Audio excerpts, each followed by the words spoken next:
And we are live once again. What is going on, fellas? How are you guys doing? You know what? First, let me go ahead and do this, man. Look, I'm tired, so I gotta get my wits about me as far as my introduction, man. But if you guys are watching the live stream right now, man, I'm your boy FaTKaT. Next to me right here is Garage Driven.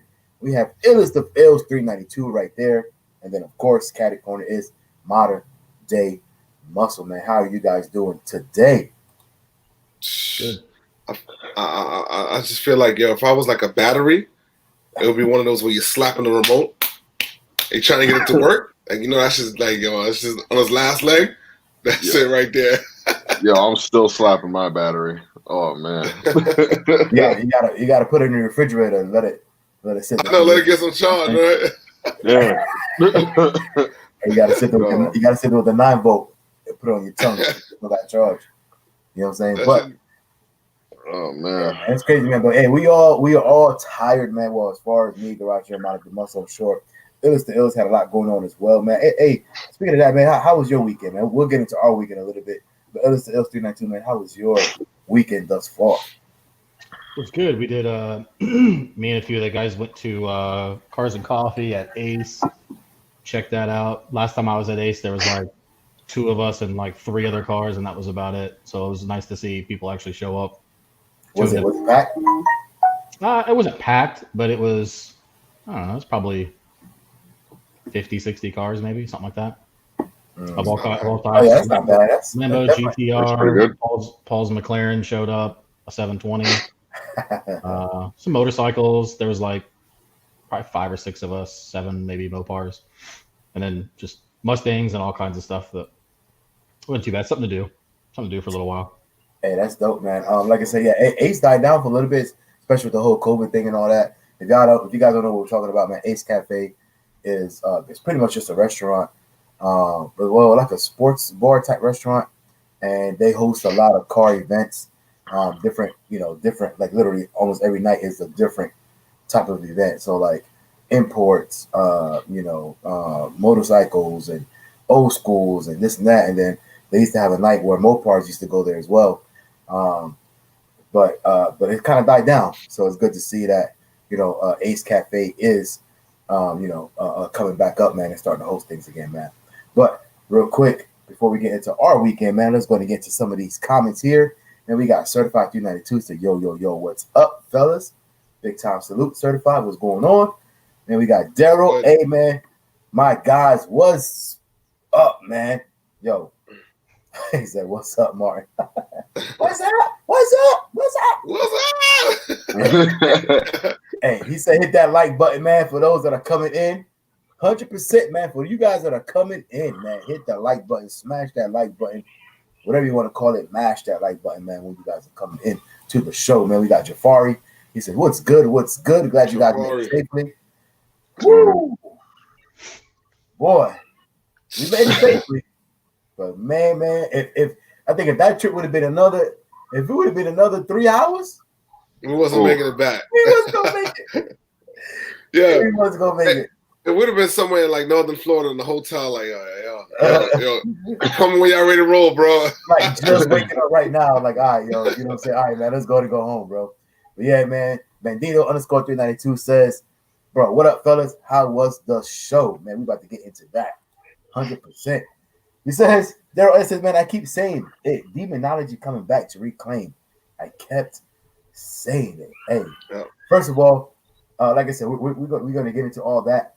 But let me. I just need to explain. I just really need to explain to the people. Oh, my bad. Excuse me, fellas. I just need to really explain to the people, man, what went into going into this show. All right. Friday morning, I wake up at 4:00 in the morning, right, to go to work. I worked. I don't say all day, but I worked right till about the afternoon. Me and Modern Day Muscle had already made the plans that we're going to go ahead and go. So I already had the rental car picked, not picked out, but I already had the rental car reserved and everything else. So me and Modern Day Muscle were leaving at time was supposed to be about 8:00 Friday night. So come back. you know how things go throughout the day. Things happen, this and that. You end up not trying to get some rest, but you can't get rest because you're just in the middle of always doing things, especially before you leave, right? So me and Modern Day Muscle, man, we hit the road without getting any sleep. We hit the road a little bit late because I was on, you know, our time right here, right? So, I like that one. I was on our time, man. So we hit the road. It was about 10 o'clock actually, man. We was actually supposed to leave around 9. We left around 10. No biggie, whatever, because you make up an hour anyway on the other side going into Tennessee, right? Central time. But we hit the road 12 hours. 12 hours.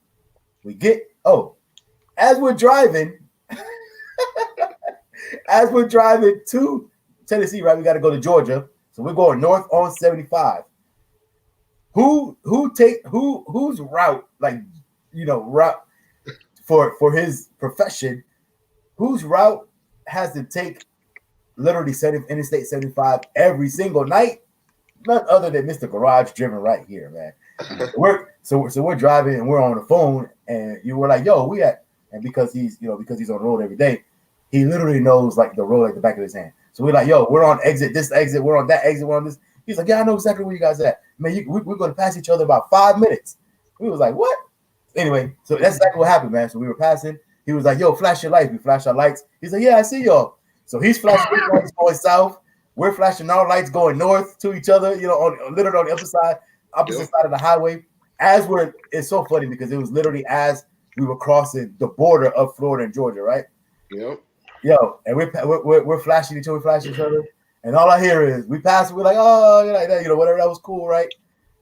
And we hear, damn, I'm supposed to be in that car with y'all, man. I'm supposed to be in that car with y'all right now. So I tell Modern Day Muscle, I was like, yo, all you got to do is catch a flight. We gonna come scoop you. Just catch a one-way ticket. Yeah. Get your leads by 8 o'clock, and we will pick you up over there because you'll make it over by 11, 12 o'clock, man. So Modern Day Muscle, Garage was like, yo, you know, I'm gonna check the flights. It just so happened that they had a one-way flight that left at 8 o'clock and got there at 12. It was meant to be. That is it written? Is it meant to be? I don't know. You tell me. But it don't happen like that, man. So anyway, so we rolled over there Saturday morning. Me and Modern Day Muscle keep going on the road. This dude literally buys a flight at like 4:30 in the morning, 5 o'clock in the morning. Gets to the airport by 7, and boom, he's on a flight. We pick him up over there. We do the event on Saturday all day long. Mind you, we haven't rested yet. All day long. Because mind you, yeah, that's what I'm saying. Mind you, I came from work, straight on the flight, straight there for the event. No rest. Yeah, that's what I'm saying. That's what I'm saying. Y'all drove, no hotel. No rest. No hotel. Nothing. And like I said, and I was working from earlier that day. You know what I'm saying? Anyway, so boom. Garage Driven gets to Memphis, Tennessee. We go scoop them up. We go to the drag strip. Boom, we do the event. All day long. We leave at 11 o'clock at night from the event, straight back to Tampa. No rest, no nothing on the car because he did a one-way ticket. Remember, Garage Driven. Me and Modern Day Muscle was already in the car anyway. One-way ticket. We back to Tampa. We get here around 11 o'clock, man. Like straight troopers, man. Tell me who can't do that. And on top of that, we here doing this live right now for y'all. So anyway, that was all of the preliminaries of how the weekend went as far as how we made this happen. Now, this right here, man. Hey, one of you guys want to take that first, man? What do you guys think Demonology was all about, man? How he came back to reclaim that title? Let me tell you, he snatched that soul, though. He snatched that soul. Hey, let me tell you something. I still ain't see Dunk Master yet. I saw Dunk Master on a story. Damn, after the race, let's just say no one's seen Dunk Master anywhere at this point. Everyone was looking for him, like, where he at? Where did he go? I don't know. He just went MIA real quick, man. But apparently we heard something did go wrong with the vehicle. So maybe that's where he was, making sure his car was, safe and secure down at the end of the track. You know what I mean? That's literally like his baby. that Z06, that's his baby. That's his bread and butter. That's his money maker. He don't let that car out of his sight. You know what I'm saying? I like the way he moved though. Like, even when we got there, when the Skittles pack arrived, you know what I mean? Like it arrived maybe 3 or 4 hours after we were there. Mm-hmm. And this dude came with 5 cars on a semi. When the semi, mind you, he was there. The semi pulled up after him. Every car he unloaded himself. No one drives any of his cars. And even later on, he had each car washed individually where he had to move it. Same thing. He moved each car to get it washed and brought it back and parked it. I was like, damn. Nobody touches cars, man. That's a true definition. Ain't nobody touching my toys. Like, ain't nobody gonna be you can't point no finger and say, hey, you scratched my wheel, you did something, I get it. Mm-hmm. But it was a dope event, man. But that soul got snatched. I'm just happy I was there to witness it. It was a violent snatching. It was definitely violent, and that's the thing. Like we went to the first one, and the first one was crazy, and I was like, man,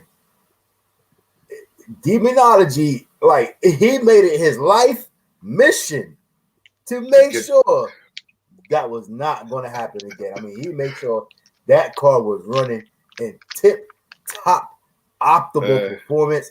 And when he got it to where he wanted it, bro, when I say like he didn't even touch a freaking dial on that thing. Like I am not touching anything. You know what I'm saying? Like nothing.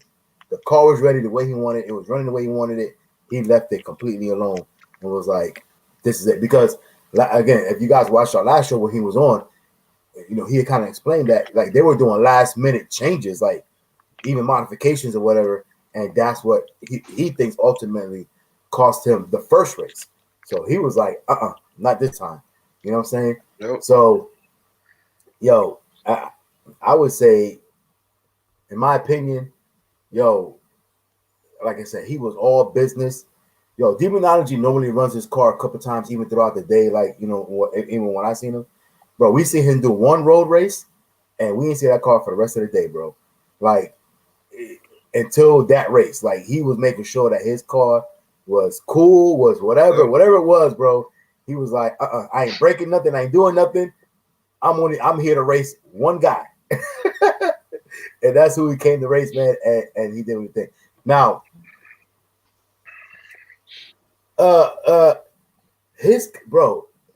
demon is fast as hell.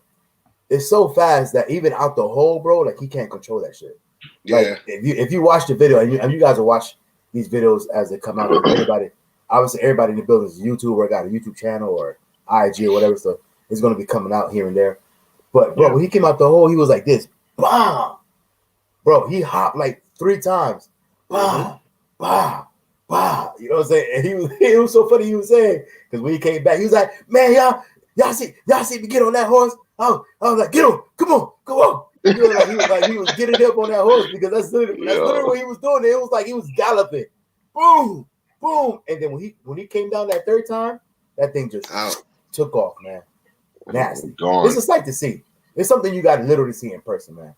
And by the way, there was a lot of fast cars there, man. There was a lot of cars that were running. There was a bunch of Hellcat that were running. There was a Hellcat there, man. I'm not gonna say his time. But there's a guy, man, Racer X. He got a YouTube as well, man. Go check him out. This car's the real deal. That is a fast car, bro. That is a fast car. Mm-hmm. But yeah, man, Modern Muscle, what do you want to say about that day? I think everything that happened there, just like it was definitely. I felt like the whole event was a sight to see. There was a lot of fast cars when Demonology came out the whole like you. I know you guys will see it on video, but it's just something to be said to be there. Like it was just so powerful coming out of the hole, and then Demonology having the skill to hold on and keep it straight. Like it was just like I don't know. I don't know if he could have come out the hole any harder. You know what I mean? Like I don't know if you could have came out the hole any harder. Like I've never seen a car with that much power just propel itself forward, and then a driver being able to control it and to keep it going straight is crazy. Like I agree with you. I'm gonna tell you what. Not granted, I don't drag race like that, but I just know if I'm sitting in the car, bro, and that shit go like this, like I'm done, bro. Like I'm done. Like and then imagine going like this, and then going boom, and then going. You know what I'm saying? Like. Yo, what's crazy, yo? It must happen so fast though. Like it probably doesn't look like it's that fast when you're watching like a video, but when you see it actually happening in person, like it's like it's just like that. And you're like, yo, did that just happen? Like, you know what I mean? But it's just so violent though. You know what I mean? When it happens, it's like, man. Yo, Gerald S says, man, y'all did it, and y'all got the most legendary clips people wish and pay for, man. Y'all got to meet TJ, the millionaire mentor. Can't forget that. Hey, that's true, man. Hey, TJ is a super cool, super dope, humble individual, man. Like, if he didn't pull up in his Lambos and demons and whatever, like you would not know that this dude was like a multi-millionaire. You know what I'm saying? Mm-hmm. You just wouldn't know. Like he's cool, man. He talks to everybody. He takes pictures or whatever. You know what I'm saying? I mean, other than the fact that he got 2 or 3 cameras following him around everywhere he goes. You know what I'm saying? But for his YouTube channel. But other than that, man, the dude he's just a cool individual. Yeah. Like I said, you never feel like you never feel like you're wasting his time when you're talking to him. Yeah. And that's a big deal. You know what I'm saying? Mm-hmm. Especially for somebody who, I guess got a lot of stuff going on and he wants, and all these people want to meet him or talk to him and get some type of advice. And that's the other thing too. Like bro, that name mentor, like he take that shit to heart. Because anytime that he's going to, and not just with us, with everybody that he talked to, because you could overhear a conversation, this and that. But bro, every single person that he talked to, he was at least trying to drop 1, 2, 3 dimes, asking them questions about, okay, so what are you doing? Okay, so if you're doing this, then what are you doing for that? And then just kind of like, you know what I'm saying, like giving them like tips and ideas, man, like for free. You know what I'm saying? Like stuff that most people will probably want to pay for. He was giving information away for free to every single person he talked to, didn't matter who it was. What was y'all experience meeting TJ? For me, man, it was dope, man. I mean, real humble dude, real respectful. Like, you know what I'm saying? Like you say, he takes time out to speak to everyone. You know what I mean? Individually. Like, I had to talk with him on the side. You know what I mean? Just like, and it's crazy. It's not like he just talks to you like, oh, he want to get to know your name. What's your name? Like, you know what I'm saying? Like, it was just different. I didn't expect it. You know what I'm saying? From someone like, sometimes some people on that level, like, they kind of cocky, like, oh, like he's got a $780,000 car sitting there, and then another one that's $100 and something thousand sitting here. That's his toy. Well, obviously both cars are toys. You know what I mean? And you would think that someone on that level that has, that whatever he want in life he can have. You know what I'm saying? Was that humble and like real genuine person, man. So mind you, that's the toy you brought with him because he got another $700,000 car, same one at home. Same one, same exact car. Just one is the coupe and one is like the hardtop version or whatever it is. Yeah, the roadster, one's the regular roadster. Yep. And then he got. Don't forget, he got the Ferrari 48. Oh, he got the Pista. The Pista, yep. Jordan. He got that. He got that as well. Yo, man. But yeah, the dude is super cool. Hey, Illest. Did you get a chance to see any of those clips on IG and all that stuff? Because I know you weren't able to make the event, but did you get to see any of the clips? I saw some of them. I saw the race from, maybe it was your angle. You were at the track, right? I was. Yeah, I saw the race from that. I couldn't tell what happened. Obviously, Demonology's bouncing around in the air, and then I don't know what happened. I don't know if Darkmaster was burning out or just losing traction, or I didn't know. I didn't understand what was going on. It was I just knew that after about the first 60 feet, it was done. Yeah, honestly, believe it or not, Darkmaster car, it doesn't take off out the hole very fast. It kind of like rolls out, but then when he hit that nitrous, it's over. But for some reason, he hit that shot and the car just didn't respond like it should.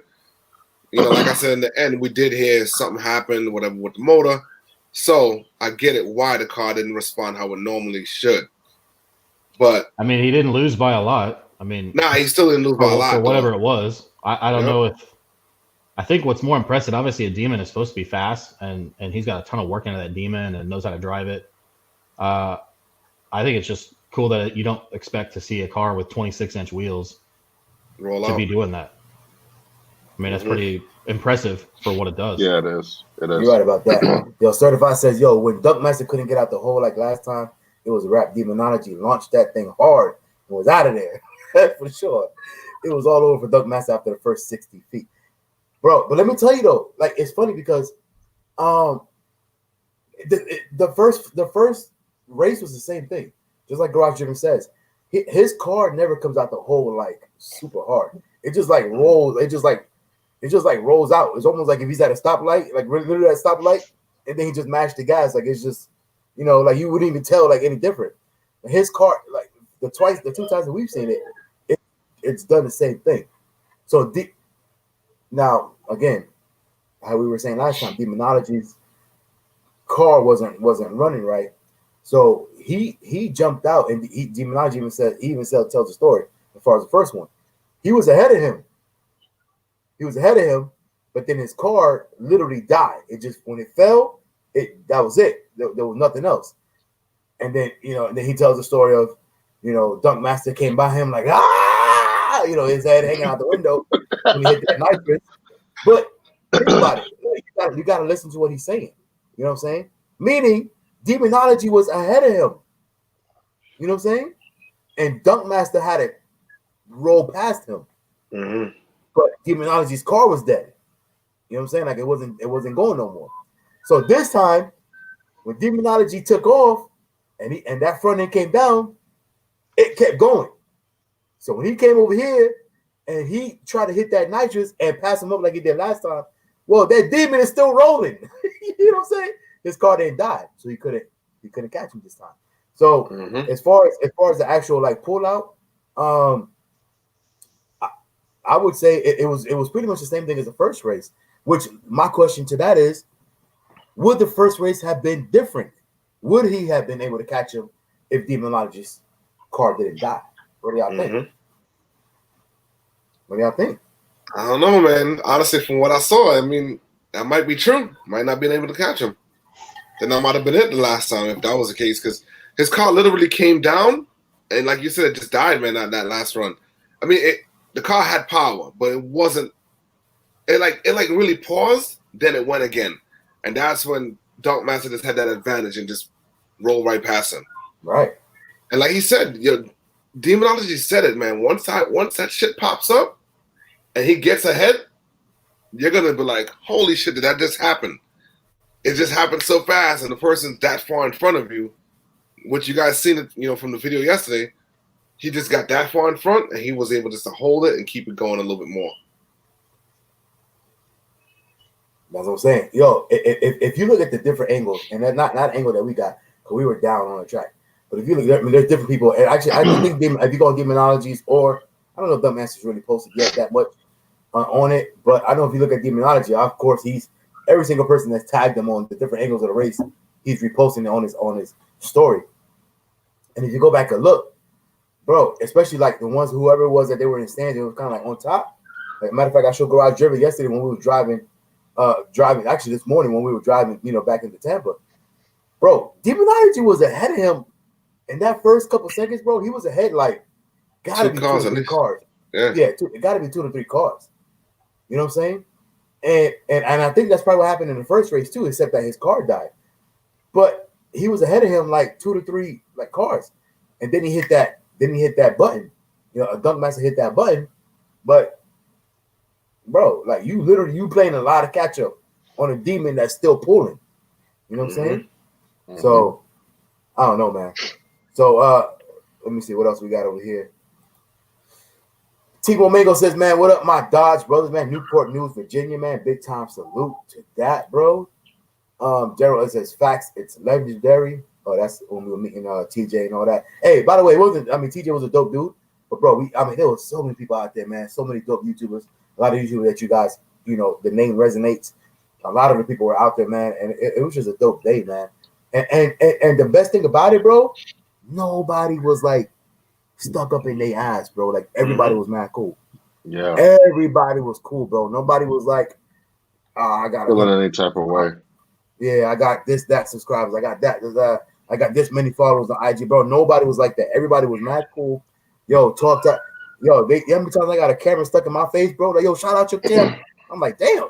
You know what I'm saying? I'm like, I'm just trying to say what up to you. You know what I'm saying? Like, yo, what's up? What's good? And they were like, yo, shout out your channel. Da, da, da, da. You know what I'm saying? So, like I said, man, like it was just a dope vibe all the way around, bro. And everybody was just chill. Everybody was cool. You know what I'm saying? Speaking of that, okay. Yeah, speaking of that, I met Stunner Reese. That dude loves to run his car, bro. That dude was getting out there. That dude was getting out there. Yo, Stunner Reese, big wheels, everything. He probably raced that car a good 15 times, at least. Yeah, bro. He was just hot lapping, going around, coming back. Yo, that's what it's all about, though, man. Having fun, man. I wish I had my car there. The next one, I'll be there for sure again with my car. Because I think there is going to be a next one now. It has to be. It got to be 2 out of 3, man. Right now, there's 1 and 1. Dung Master got 1. Demonology got 1. So only left to say, hey, it's going to be a 3rd one. So you guys keep in mind there's going to be a 3rd one coming up, I'm sure. Make sure you attend that event. It's something to see in person, man. If you can, make that event. Mm-hmm. Hopefully it's in Florida or something. You never know. Or closer to us. You never know, bro. Oh my God, bro. That'd be a dream come true, bro. For real. But yo, what was I gonna say? Yo, bro, Stunner Reese loves to race his car. And by the way, he was racing on his new wheels. I was like, yo, this dude, bro. Like, he didn't even change his wheels out, like, to put them on slicks, nothing, bro. He was like brand new. What is it? 24, 26? 24s. Whatever, man. Put that shit on the track and let's go, man. Yo, that was crazy, man. Daryl A says, yo, that motor too. Demonology said it's not the demon motor because it's numbers. He built another red eye motor similar like the demon motor. He is a smart guy. That's how I knew he was built to soul snatch. Hey, that's true, man. He like I said, he built that thing. He said that he's running pretty much the same horsepower. That's what he says from the first race. I don't know. I think it's more. I think it's more. Hey, that's why when you say, hey, what was the time? Oh no. Oh no. Yeah, bro. Yo, we wasn't talking about that. That was such a funny thing, bro, because it wasn't even me that wanted to know. Like, you know what I'm saying? Like, I didn't even think about it because I know how demonology is. Bro, TJ Millionaire Mentor came up to me, you know what I'm saying? This is afterwards. He was like, yo, FaTKaT. And mind you, this is we already been talking on, we already talked a couple times or whatever, so he already knew who we were. And TJ, he was over there in the little winner circle, right? Like everybody was just over there, like in a little area where demonology parked up. Then he goes, yo, FaTKaT, what was his time? I was like, I don't know. He's can you find out?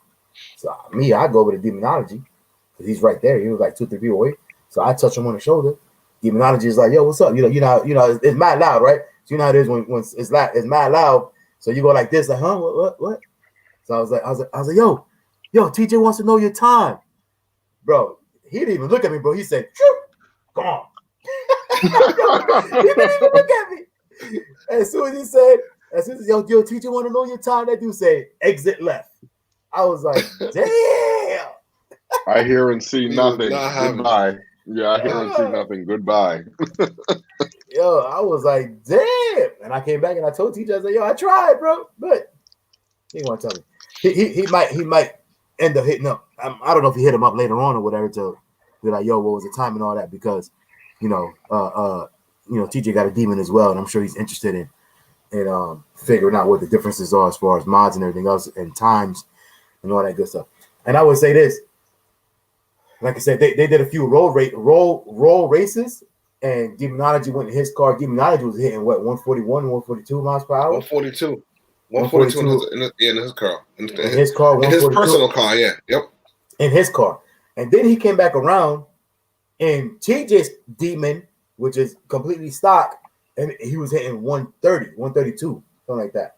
So it's like a 10-mile-an-hour difference. That's a whole and that's big. 10-mile-an-hour difference. That's big. Same person driving, but one is modified and one stock, and two different demons, and it was a 10-mile-an-hour difference, 10-mile per hour difference. So, you know what I'm saying? Yo, Lefty, where you at? Oh, Lefty said, "Yo, what up, fam? What is good, man? Big time salute. What up? What up, you, man? Yo. Certified says, yo, yeah, Dunkmaster never really launches hard. However, he launched better on the first race. That being said, Dunkmaster switched at no match for that demon, even if he had the perfect run. Ooh. Ooh. I don't know. We're gonna see. I don't know. Dunkmaster going back to the drawing board.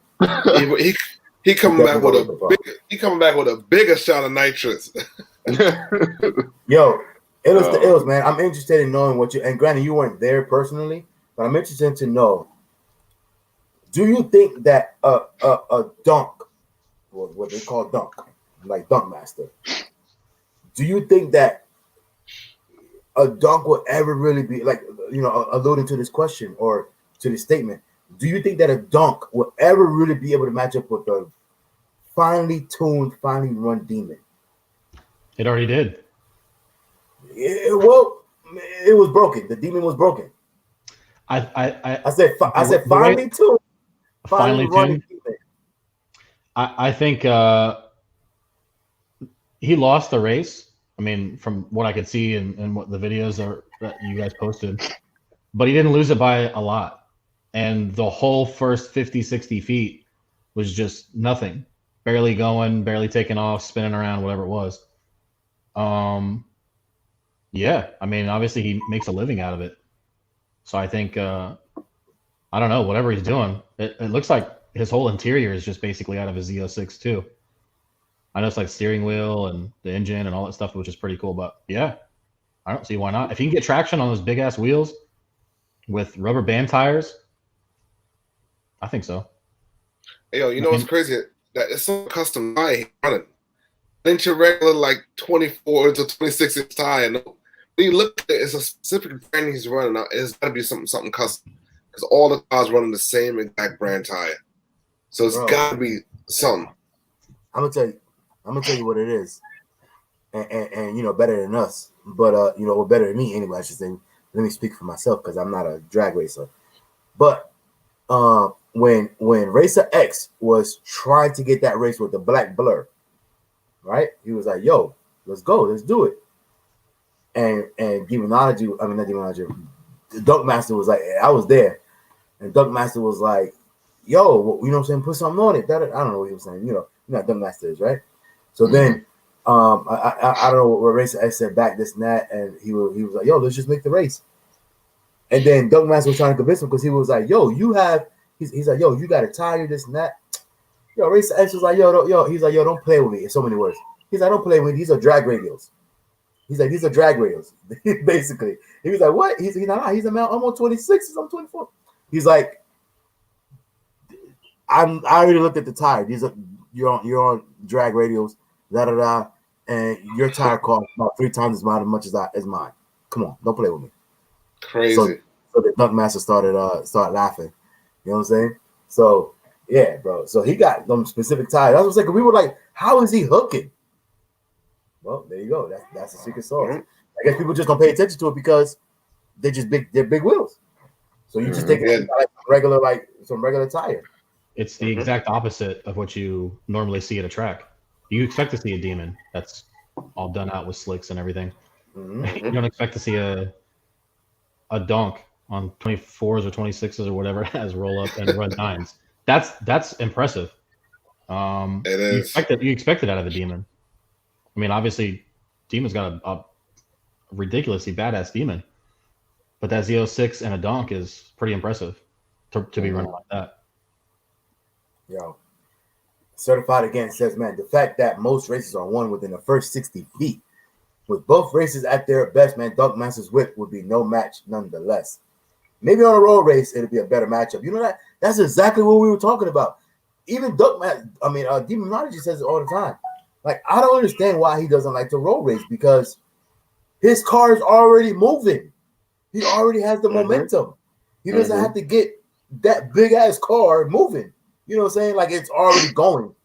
Mash the gas and you out. But I don't know, man. Dunk Master is all about, you know what I'm saying? The tree. The dig life. Yeah. All about that tree. Hey, whatever, man. It's all good. Hey, man, that shit it's a natural talent these guys have, man. Or once even I guess I would say a skill that they have developed, and they've worked on it and they've mastered their craft to drive those vehicles like that, man, and be that consistent with that amount of horsepower. I give it to those guys. Yo, Lefty says did race with the froggy on. What does that mean? I don't know what that means. I don't know, Lefty. You're gonna have to explain what you're talking about. Is it still going to a YouTuber's call out in Dallas in March? What? It's still going to be a YouTuber's call out in Dallas in March. Oh, this March coming up? I don't know. They haven't said anything. We're waiting for the whole, part 3, man, because we're gonna be there. I'm gonna be there, I should say. We'll see if everybody else is gonna be there, but I'm gonna be there for sure. You know what I'm saying? Daryl A says, yo, his original demon motor is numbered, of course. It's a demon. So that's the reason why he took it out, because he explained he did not want to mess up that motor, man, because that's what makes the car special. He said before in his promo videos, right? Oh, shit. Hold up. Wide body scat. The answer is, hey, brother, hope all is well. All is well with me. All is well with my brothers. All is well with my co-hosts. And all is well, bro. But we are. I'm gonna tell you right now. By the way, hey, this little cup right here, yo. This show is a BYOB, man. So, you know what I'm saying? I'm just gonna throw that out there. If you're old enough, BYOB, get your little adult beverage. Come chill with us for the hour. Come hang out for the hour, so on and so forth. You know what I'm saying? Responsibly, I should say. You know what I'm saying? But, bro, I'm telling you right now, I think I can speak for at least the 3 of us that went to the event. Tired. So, right after this live stream, and a couple other things we got to do afterwards, and with this right here, I'm gonna be a sleeping baby. yo, for real. Hey, it's gonna be glorious. So he's still talking about the motor, man. So he took it out and built another one to race, so you don't lose the originality of the motor for the value purpose. Exactly. Yo, Lefty says, smash that like button for sure. Do that. Smash that like button, man. Hit the like button. Wide body scat said the same thing. Hell, yes, 100%. Hit the like button, smash the like button, all that good stuff, man. Yo, fella, sorry I'm late. Yo, better late than never. Okay. Better late than never, man. Big bro. Yes, sir. That's garage. By the way, that's garage driven. This guy right here, Mr. Neo FaTKaT, the real SRT. By the way, he has a real SRT, not a fake one. Not one that you got option to be like one. No, he has a real SRT. You know what I'm saying? Hey, this person right here got a real SRT too. This guy over there. He does have a real SRT. You know what I'm saying? Unlike the rest of the top where it has a fake one. You know what I'm saying? We're just powered by SRT, but we don't have SRT.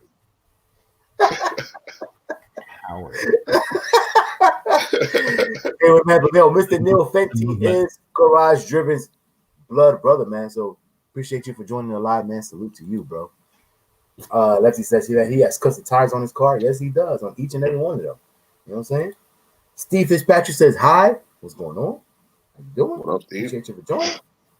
Wide Body Scat says dig race is all about the tree. Everything else is catching up for the boys. Exactly. All about the tree, man. But like I said, I Dunk Master, Demon Lodge said all the time, I don't know why this dude don't like to roll race. Like, he thinks he'll have the advantage or more of an advantage on the road race because his car's already moving. You know what I'm saying? But hey. Maybe he's trying to prove a point. Yeah, man.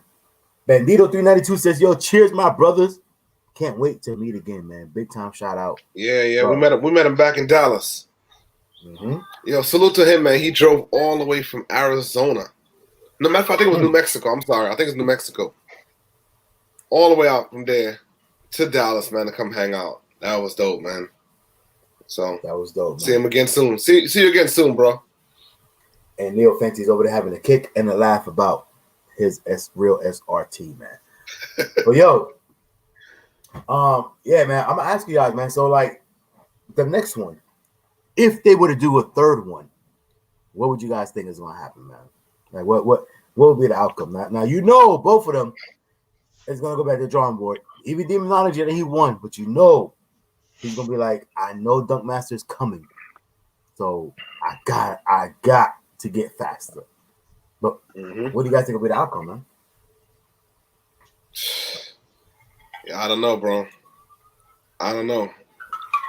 I can't tell you, but both cars are fast cars. They both nothing to play with. And you know, Demonology had a car that's obviously like built. I'm sure he built the motor, whatever he has done. But Dunk Master car, there has to be some like real engineering that went into that. You know what I'm saying? To be able to make that kind of horsepower on a twin turbo vet motor with that amount of nitrous. To be able to make that power, make that car move. When you look at his car, look at his suspension, look underneath the car, everything is properly built, man. That car is like a straight race car. All of this is a dunk body. When you look at it really good, it just has a body of a dunk, but everything is like perfectly, done like to the T. There's definitely money in that car to make that car be able to handle properly. You might look at it and see the big old wheels. That car's gonna handle properly and go down that track, no issues. Hey, hundreds of thousands.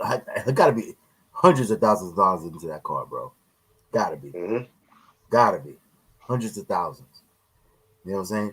But what do you think, Modern Day Muscle? What do you predict for a part 3? If it were to happen? I think someone might go overboard. I think because I feel like the hype and the anticipation of knowing either side is coming for one another. I think one might go overboard to either something breaking or the speed difference just being like I'll never be able to catch that because they're just gonna go to the point of like no return. You know what I mean? Like they're gonna I don't know if it's gonna be Demonology or Dunk Master, but one of them's gonna put like some NASA jet fueled engine on their car, and it's just gonna get to the point where we're like, nah, he has it, man. I can't. So we'll see. Yo, hey, for everybody who's watching, man, it's funny because we had just left the track and we were talking. We were just talking right. We're in the car and we're heading back to the highway, and Modern Day Muscle was like, yo, as soon as he gets back, he's ripping all that shit out and he's gonna start all over again. And I was like, hell yeah. I was like, I'm gonna tell you right now, when they testing that car, when they're like, okay, let's go, let's see what we got, bro. Dunk Master is not gonna be satisfied. And I said it, I was like, unless that thing is taking off like a jet, and like by mid quarter mile, that thing is like hovering over the track because it's just so fast. It's just like he's like, let's do it again. Modern Day Muscle was like, again, do it again. Let's go. Every time you're gonna go back, again. Not right yet. If that thing's not flying, Dunk Master not leave. You in the track, bro. Dunk Master not leave the track, bro. That thing has to fly. Hey, let me tell you something too. Right. Let's do it again. I can guarantee that Dunk Master sent those cars back home last night. Those cars probably arrived in North Carolina the day or that first thing in the morning. I can guarantee you tomorrow that car's gonna be taken apart. That guy doesn't play no games. That motor's gonna be rebuilt again by this weekend or by next week. And that car might be a whole new motor. It might be a whole new motor. Yo, Ills, what do you think? I know you didn't go to the events, but obviously you can see what's going on. What do you think will happen in the part 3? I think what Jordan said, I'm a proponent for it. Juice the shit out of it, just like steroids in sports.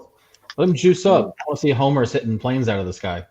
Just do whatever you can. Go as fast as you can. Why not? Something's going to blow anyway, eventually. Put as much shit on there as you want.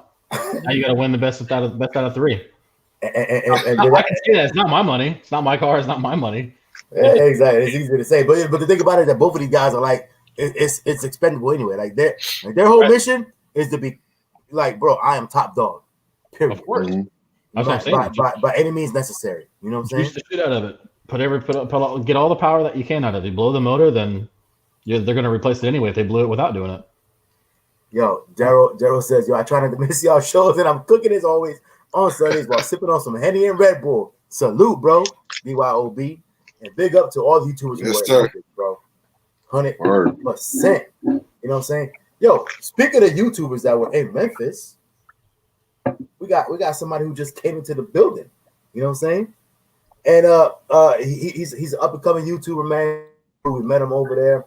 And I kind of wanted to bring him in because he was there too. So I wanted to bring him in to share, so he could share his experience and everything that that he was able to take in and grasp in on the entire weekend. Being that, again, as we all are, smaller YouTuber per se, and experiencing all the big YouTubers or bigger names that were there, and how he was able to interact with them. So let's go to bring in the one and only. I don't even know what to call him right now, the way he's dressed. But let's go to see what he wants to be called, man.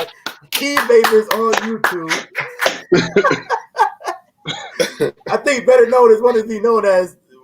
The King? Oh, King the of Hybrid King. King of Hybrid, or the Hybrid King. Hybrid King, yes, sir. Yo.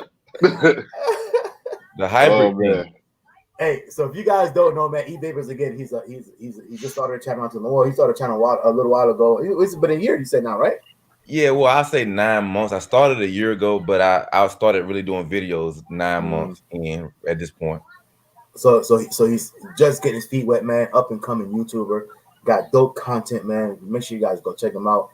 E-Vapors on YouTube. It's spelled it out for you right then and there. Hey, he is of royalty, man. He is of royal blood, as you guys can see. Yeah, man. Look, I told Demonology before I went down there, man, I was challenged, on the track. I guess people read message boards about I8s, that they've never done their own full research, and they just heard rumors and everything, and it's slow and this and that. I don't think BMW put a $150,000 car on the road that's going to be slow. And understanding futuristic technology, man, battery and a 3-cylinder, and the aerodynamics goes through the car, on top and under the car. There are aerodynamic moves. Wait. Let's pause and give praise to what you just said. He said the aerodynamics. Hey, weight and aerodynamics matters, and the aero and dynamics. You know what I'm saying? The scientific behind it. Man, gotta pay attention. He's dropping knowledge out here, man. Yeah. Bro, there's a thing called drag that we all want to reduce, right? We want to reduce drag on the car, right? So we can cut through the air. That makes a huge difference. It's so many micro factors involved, in my opinion, in racing that you could say, because matter of fact, I got a best example. This is a great example. So, and you know how people say they got receipts, right? When they got information. That's times those are the equivalent to people's souls. God, man. Yo, I got receipts, man. And FaTKaT, what I'm gonna do for you, man? I'm actually going, I'm gonna say it here first before I haven't even did it on my channel.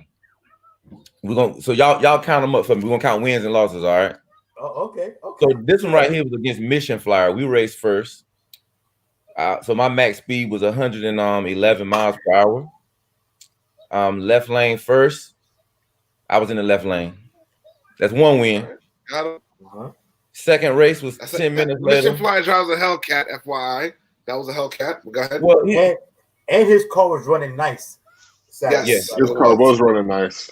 It was. So the I8 was doing work. The I8 was running nicer. So he beat me the second time around. He actually had a head start. Okay. The third race, I lost that one because guess who was driving Mission Flyer's car? Who was that? It was Mod the Fame, right? Mod the Fame. All right. So I said, how in the world did Mod the Fam get involved in this family feud? Is what I was trying to figure out. So after everything was over, I told Mod the Fam I had a bone to pick with him, man. I said, hey, bro, this was between me and him, and you gonna punch me in the mouth because he beat me by 2 cars. Ooh. Mod the Fam can drive. That joker can drive that car, the same car. I don't know what he did different. I didn't do anything different. Driver's mod. Man, I don't know what he did. He did something, bro. But I'm not gonna read all these work back to back, man. I raced was it 1, 2, 3, 4, 5, 6, 9 times, and I lost 3. So 6 and 3, not too bad. And you know, I about 4 of them was 4 of them were four scat packs and the 1 Hellcat. Yo, E-Vapors, I do have to ask you though, man. Scat packs, don't mess with me. I do gotta ask you, man, Mr. Your Highness, right? I do gotta ask you something.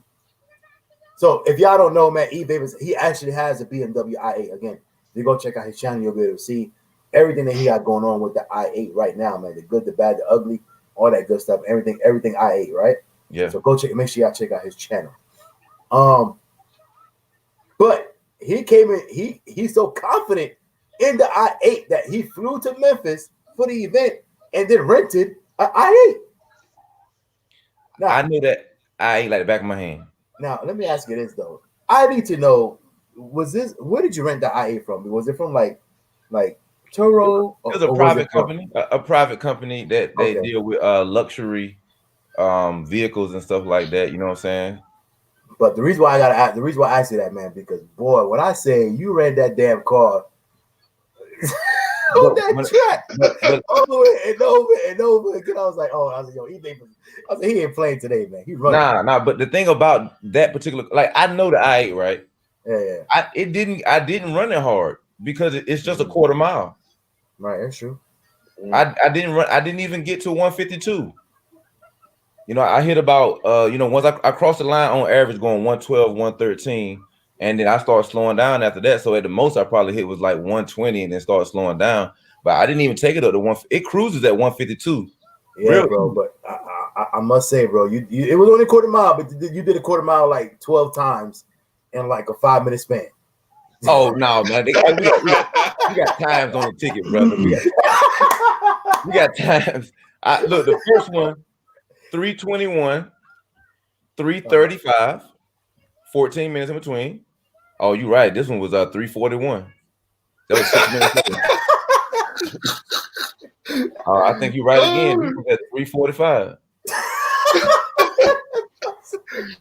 Hey, you're right. This was at 3:50. Yo, and then that's funny shit. 4:11, 4:20. Now these last two were when I raced the Aventador. I raced TJ meeting their mentor first. So what happened with that one? That's a good one. Well, we already know what happened. I mean, TJ, that's his car. It's an Aventador. It's not really. It's apples and oranges, to be honest. Yeah, it's really apples and oranges. So yeah, he hit 131 crossing the line. I hit 112 crossing the line. And Demonology, and I got video proof of this. I waited for Demonology because we're in a rolling race. He's in the left lane. The left lane is a pace setter.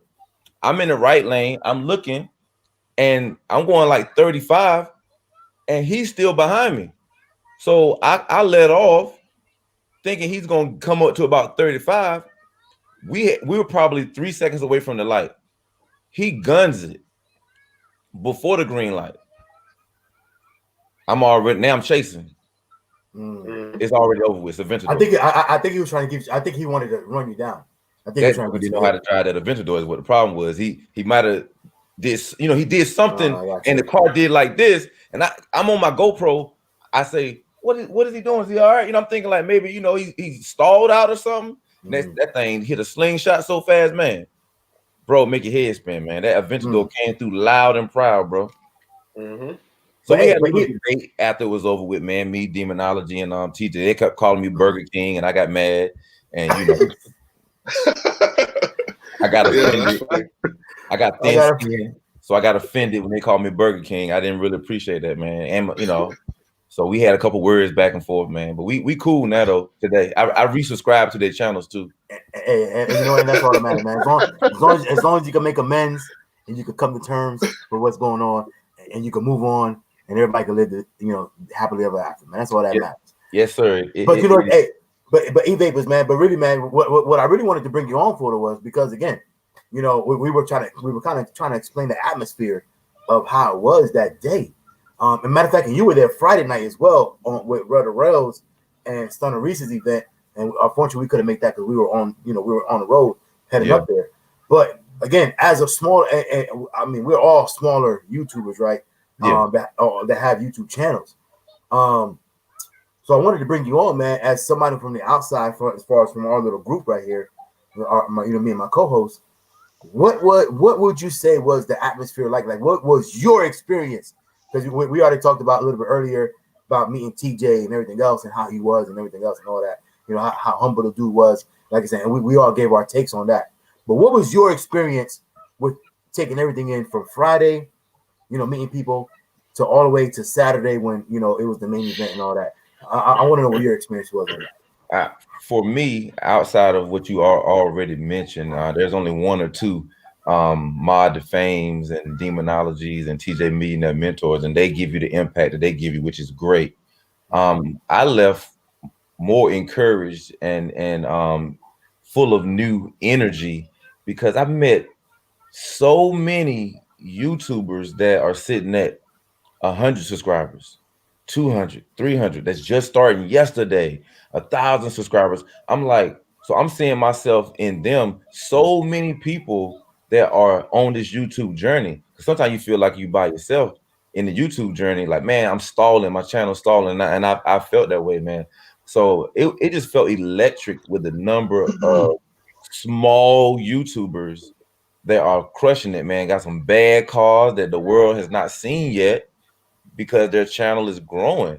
And it just felt like a big old party of like-minded people. So that was my first time. Like, I was in the military. So you get around folk that's the same branch. Y'all can kind of talk shop, so to speak. This is my first time being around hundreds of YouTubers. We all on the same thing for the most part, the car game.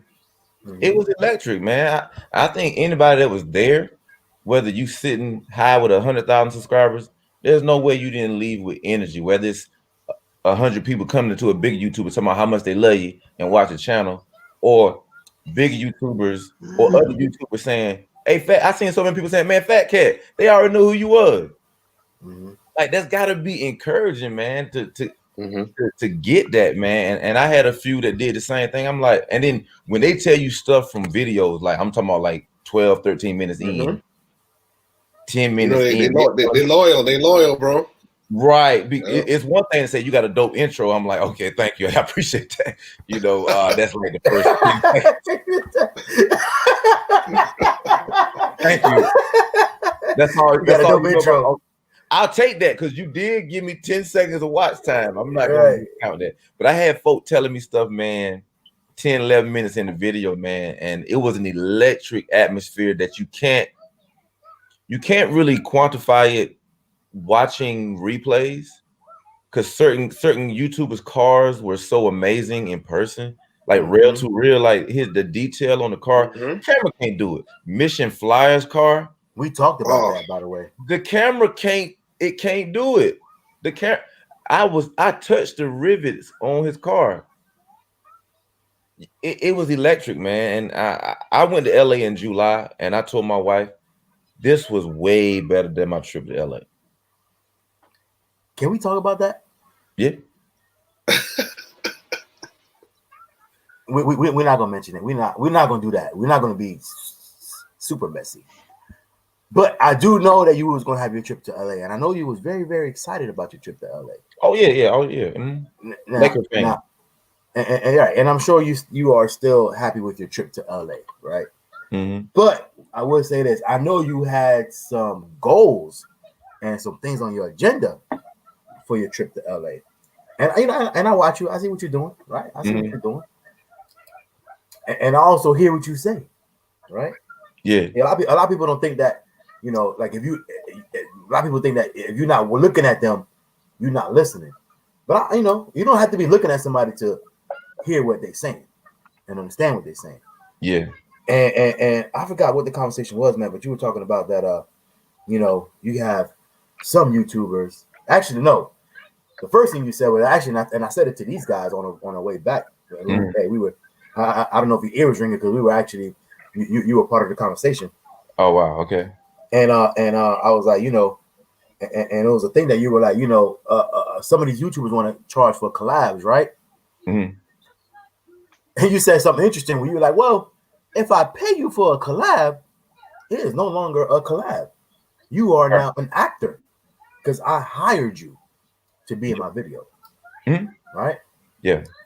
So, with that being said, you know, there's some YouTube, and like I said, I don't want to make this seem like a bashing thing or whatever the case. But there's some YouTubers out there where I know you were excited about going out there and maybe getting a chance to meet, so on and so forth. Because just like with TJ and Demonology and, you know, some of these Rail to Rail, like these other guys, you just want to meet them because you watch them, you support them, so you just want to be able to meet them and be like, yo, man, I like what you're doing.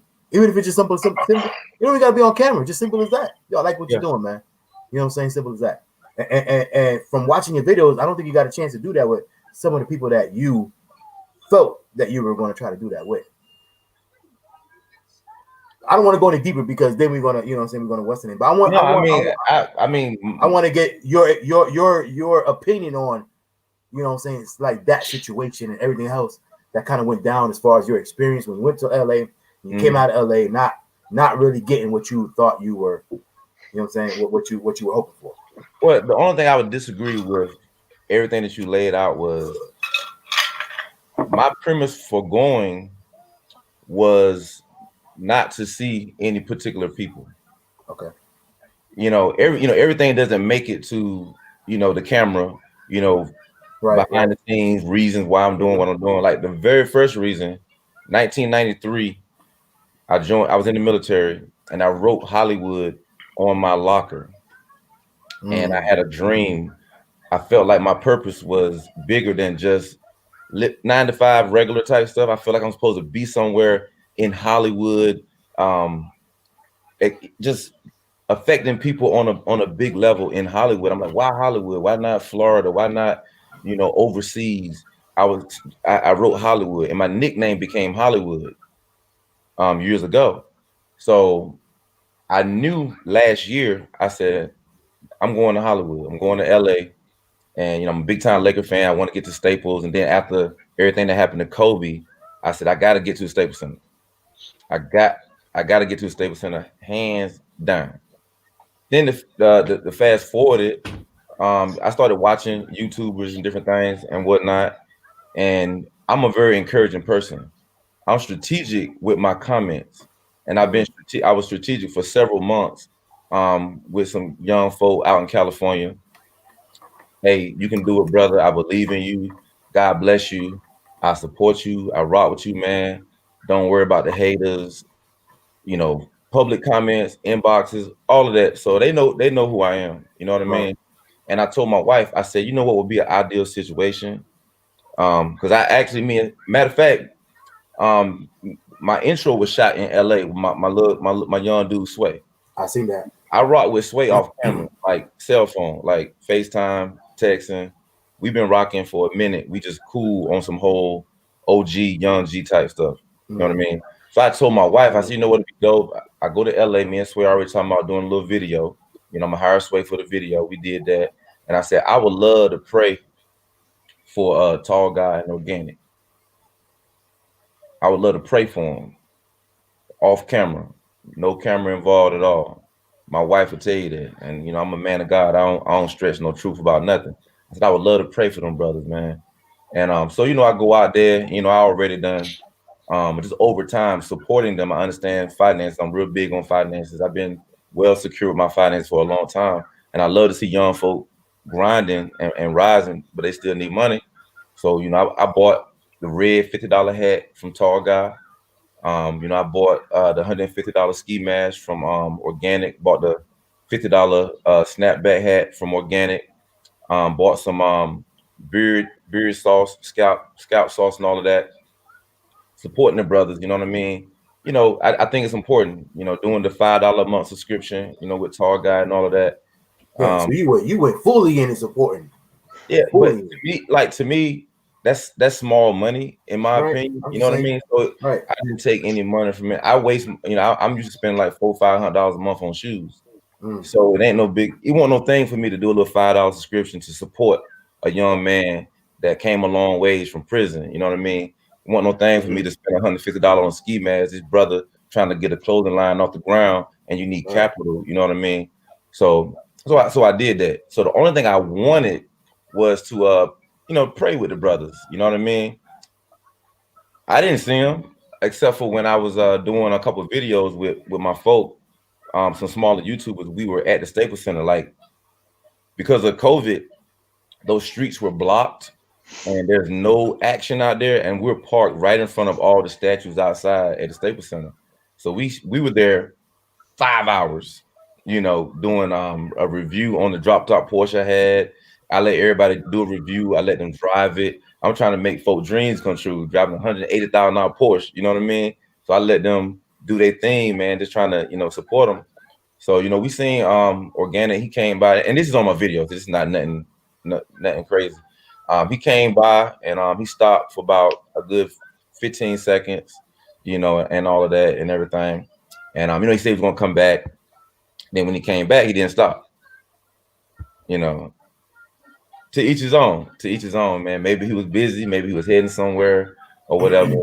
I'm not saying this in no arrogant way. I've told my wife this and she understands who I am over a long time. I wanted to give them an opportunity to meet me. I wanted to give them an opportunity to meet me, a solid brother with no ulterior motive, with no agenda, no this for that. I don't need anything from you. I want to show you how to buy stock. I want to show you how to manage your money. I want to show you how to pay off debt. I want to show you how to increase your credit score. I want to make myself available and all my professional talents available to you. Because I felt like God put y'all in my heart for a reason.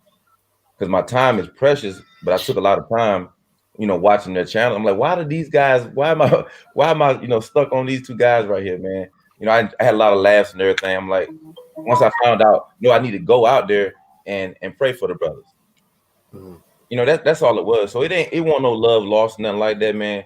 But you know, it is what it is. Real recognize real, man. I ain't losing no sleep. Because again, I'm in my mind says I want to allow them to meet me, a OG, 47 years old. You know what I mean?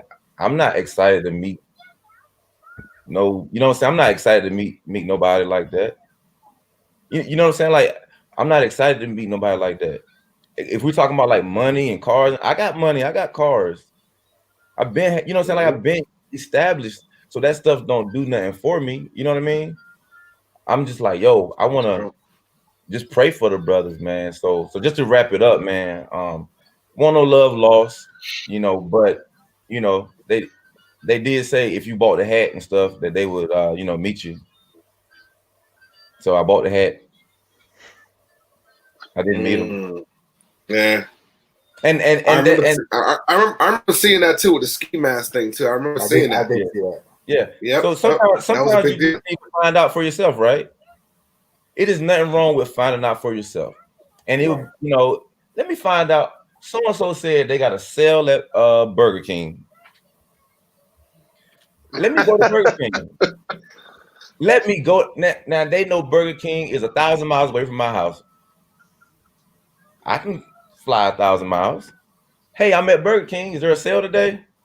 No, we won't have a sale today. Well, I'll be in town for 3 days. Let me see. Is there a sale today? Day 2? No. Is there a sale today? Day 3? No. Okay, let me get on back to North Carolina then. But I say that on the Burger King, but I did not reach out 3 days. Y'all know that. Y'all know better than that. I'm not running behind nobody. It was well established. Everybody in the world knew I was coming to LA. Like, everybody knew I was coming to LA. All my LA I knew you were going to LA. Right. I knew the exact dates you were going to be there. Yeah, everybody knew I was coming. You know what I mean? So you know, it's all good because to fast forward it to now, everything that has transpired since LA to now for me has gone up a whole nother level. I met some really solid people out there in LA that we still rock right now. We call ourselves LA NCHQ. Living in LA, living in North Carolina, being able to work and live on more than one coast, believing that you can do that.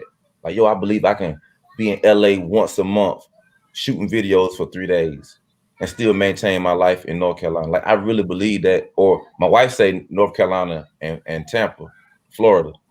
That's what my wife said. She wanted to do the Tampa, Florida thing and North Carolina. So we'll come down to Tampa Bay. That's where we at. That's where I'm at anyway. Yeah, we'll see. But model day muscle as well. Oh, okay. The other part that you were saying about some of these young YouTubers that have made videos saying that they lost money. You know, I've seen I think I've seen 3 that I can remember. Because I guess since we're all tied into the car stuff, the suggested videos that pop up are generally, you know, related. And you know, I've watched those young brothers' videos, and I give them 45% blame. Why not 50-50? Because I've seen them as impressionable and full of faith and full of admiration and slightly gullible. And the 55 goes to the receiving end that can say, hey, I can make a decision to fulfill a verbal contract or not. You know, and if it happens, it happens. If it doesn't, it doesn't. If it doesn't happen, then you got to say contract was not fulfilled. The verbal contract was not fulfilled. That's what it is. I don't care if it was a $10 piece. If it wasn't fulfilled, it wasn't fulfilled. And when I made an Instagram post a couple weeks ago, I think it was related to that. Because I say anything. I ain't scared of nobody. I don't run from nothing. I'm from the city like anybody else from the city, and I speak truth. And God protects me, so I don't worry about nobody. If the definition of collab needs to, because it's an elephant in the YouTube room. Collab means we're mutually working together. We're collaborating. We're working together on a project together. That's what a collaboration is. No money involved. Pay someone, I'm hiring someone, and that's not wrong either. It is okay to have a rate for your time. It is perfectly fine to have a skill set that you charge a dollar amount per hour or a flat rate. That is perfectly fine. On my IG, I just wanted to clearly define collaboration and hiring someone. Nothing wrong with hiring someone. I get hired all the time to do drone work. I get hired to do MC. Well, not now because we don't have large groups. I do MC. I do stand-up comedy. So I have a rate. And sometimes they want you to come for free. You know, especially us, if you know who us is. They want the services for free. So I can't do certain services for free. And that's the beautiful country we live in, man. We can charge whatever we want to charge. If E-Vapors charge $25,000 for me to do a voiceover for your intro on YouTube, if you hit that PayPal, Zelle, or EBT button, you're paying me. And I'm going to do the best voiceover that I can freaking do for your channel. And it's all good. But we didn't collab. You hired me. And that's a good thing in the country we live in, man. We can market ourselves so much that we can have a dollar amount that may be high to some, but if the person's paying it, maybe it's a drop in the bucket for them. It's all good, but it's not a collaboration. And is that splitting hairs? I don't know, but it's not a collaboration, because I think people think of collaboration on the young, naive end is, oh man, we about to work together. No. You hired them and they know the terms of what they're going to do. So you may find yourself disappointed because you didn't review all of the terms ahead of time. You sent the money, thought you were going to collab and freestyle and do all of this. you hired someone and they already know what they're gonna do when they get hired. And you leave disappointed, and now you end up on Ice Cream Vlog that they seem to only make videos about big YouTube. Yeah. And I'm like, y'all kind of really whack though, because you're talking junk about the big YouTubers, but you wouldn't be doing what you're doing without the big YouTuber. Right. So you kind of taking advantage of the young cat that got quote unquote taken advantage of. Now you monetize talking about the young dude and talking about the big YouTubers. So I really don't even like that. But I don't mind a YouTuber raising their hand and saying, I'm making a video on my experience with e-vapors. Flat out. And they got receipts. That's a lot of damn race slips right there, bro. I'm just saying. It's 9 of them. I'm 6 and 3. If they got receipts on me, that's fine, because I'm glad social media wasn't out 30 years ago, maybe even 25 years ago, when I'm a young stunner coming up, 18, 19, 20, making big mistakes in the military, making big mistakes in relationships and friendships, because I didn't know how to be a friend all the time. But once I matured, all that stuff is not on record. So there's nobody can, show it. There's no receipts. But I've matured since 25, 28. I've matured since then. Now I'm 47. You know what I mean? So I give people grace. That's why you didn't see me make a video. I was never even mad about my trip to LA. There wasn't an agenda with an agreement. Hey, we're gonna meet at Starbucks. There was nothing like that. I just said, okay, God, lead me in the direction you want me to go. And everything that happened each day was perfect. We ran into some dope people. We got dope footage in the porch, man. We had a great time. Like, I felt like I went there to give those 3 folk that I hung around the experience of a lifetime. Everything happens for a reason, as they always say. Everything happens for a reason. I left happy, bro. But yeah, on the outside, from your perspective, a lot of people hit me up, was like, yo, man, what happened to so-and-so? And I think there was an assumption that was going to happen. Would have been nice, absolutely. But I left here as a 47-year-old, understanding that, 46-year-old, understanding that ain't no guarantees. And I even said to myself, I probably won't see them. I probably won't see them. I was right. I mean, I believe God, I know God talked to me. I believe he told me, you're not gonna see him, but you need to go. And these 3 young folk, their eyes were so wide open. They were so full of energy. Them 3, they were telling me like, man, this has never happened. That has never happened. Man, this has never happened. That is never. For 3 days, things that they had never experienced before happened because I went to LA and just supported them three young folk, man. So that was love, man. And you know what's crazy, man? I tell people all the time, like in every sense of the word, in the YouTube world, I'm a super small YouTuber. No, you're not. No, I am. But coming up on almost 20,000 subscribers. But in the YouTube world, that's small, right? Still. Yes, sir. Yeah. But it's so crazy, man, that people come up to me, and be like, yo, I watch your channel all the time. And they almost treat you like a celebrity. And I'm like, I don't really even know how to handle that. I'm like, I'm just another guy, man, that tries to put food on the table for my kids. You know what I'm saying? I go to work, I put the food on the table, I pay to keep the roof over the head, over the family, and I just so happen to pick up a camera, you know what I'm saying, and talk about what I'm doing with my car, this and that. So I'm no different than anybody. And no YouTuber is really any different than anybody else, really. You know what I'm saying? We just picked up a camera. That's it. Yeah. You know what I'm saying? And for whatever reason, people like the content that they're watching or whatever the case.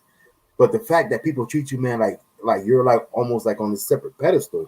You know what I'm saying? It's like you don't know what to do with that at first. At least I didn't. You know what I'm saying? I was like, whoa, man, I'm just another dude. I'm just like you. You know what I'm saying? I just so happen I just started a little bit earlier than you.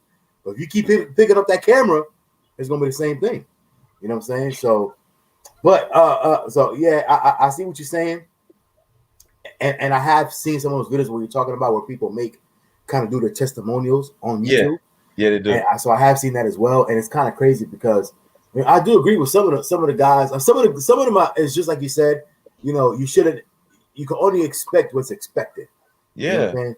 Yeah. So, but at the same time, I do see where some of these guys say, "Well, I seen you do a video. You know, somebody else came out there and you got 4 or 5 videos with them on their channel, on your channel. Oh yeah. So what's the difference? You know what I'm saying? So I know the difference. well, I do too, but you know, see, I know what it is. I think the problem with me is, and you know, I'm on your show, which is good because if I was on my channel, I just say names. I say black, I say white, I say racist, I say sexist, I say don't do that. I still love you though. You know what I'm saying? Right. And we move on. Like I don't believe in elephants in the room. I'm like, Right. there's an elephant standing right there, roll tide. That's what I'm in roll tides in here. Okay, man. Anyway, there's a blank elephant in the room. And I think that really fixes things, man, because the things that I have been saying, I've had so many individuals hit me up about YouTube collabing, not the LA thing. I'm just talking about name your 100,000 subscriber YouTubers, man. There's plenty of them to go by, and you'll hear different stories. And that's why I made that IG post to clearly define a collab from a business transaction where you're hiring somebody. It is okay to hire somebody. It does work sometimes. And you can't say, well, I mean, because I could say this. But dang, I went out to LA, they didn't link up with me. And then the 2 day, 3 day, a week later, SRT Bree went out there and they were all in videos together. How would that sound? My mantra is I don't care what nobody else is doing. You know what I'm saying? Like what does she have to do with me and the fact that they didn't hook up? They're not relative at all. But just calling a spade a spade. Yeah, but people think like that though. Well, I saw him with that person, and why not me? Man, look. And some of these folks, you go to their channels, they're really wasting money because they got 5 videos up. You wasted the business transaction. Because I ended up on your channel after I saw your video, you know, your testimonial video, and I'm like, you're not grinding. That's true too. You can't. You didn't get robbed. Your numbers didn't go up because per se it wasn't a lot of action from that YouTuber you hired. You're not grinding. It's funny you say that because actually, if you do go to some of these people that do their testimonials, like that video, let's because obviously a lot of them are small, smaller YouTubers, right? Let's say 1,000, 2,000, whatever, even 500-600 subscribers, whatever it is. But that video that they're doing a testimonial will have 5,000 views, 8,000 views. So now you got people that's coming into your channel that kind of little invested. Maybe not all the way, but they got an arm in the door. Okay, let me see what this guy's doing. But when you don't take advantage of that, that's you drop the ball on that. You know what I'm saying? I think I can't think of the guy's name. I would say if I could think of his name. I feel like he got his money worth from the fact that I'm on his channel. You're on his channel. Other people, thousands of other people have seen his channel that would never have seen the channel had he not made the video about his experience. I feel like you already got your money's worth. And I inboxed the brother. I can't even think of his name. I inboxed the brother on IG a paragraph of encouragement. You know what I mean? And just told him it's a business transaction. Like, don't be upset, about that. You grind on your channel. You hired somebody and you didn't give them 5 stars. You gave them 2 stars. I've been places where I gave them 2 stars. I still ate there. I still got a little bit of food. I didn't leave hungry. I just didn't give them a 5 star. The customer service was regular. It wasn't red carpet. But I still got some value out of the transaction. And I'm seeing, you just said it, they're getting value, I guess, in a weird kind of way. But now that we're here, now that I'm at your channel, I'm not seeing any consistency. Right. You wasted it. You doubly wasted it. You said you got robbed, and now we're all here, complete strangers. We found you in the algorithm, and you wasted it again. You still ain't putting no videos out. So who's really to blame? You know what I say? You know what do I say with it on both sides? There's a saying that's out there where, nothing is promised, but everything is permitted. So that's something that I go by. And if you didn't get the value the way you wanted it, and you're getting value in a different way, and now there's somewhat of a light being cast on you, and you make a choice not to act, it is what it is, Yeah. And how many times we've had business transactions that go sour? That's why I don't quickly throw people away. That's why, like, my own experience in LA, I had such a great time in LA. It was nothing, it didn't register on my radar. It was like, oh man, it would have been cool to see them, man. I'm a little disappointed. Man, let's get this drop top Porsche down and let's get on this freeway and let's turn on the heater because it was cold at night. It was weird. And I had a blast, man. We drove to Calabash, went to Anaheim. I got Porsches and Lamborghinis wanting to race me.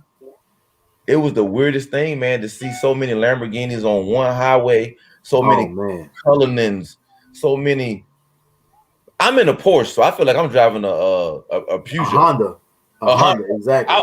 Right. So I'm in a Honda. I'm in a Honda Civic, old John, 89 Honda Civic.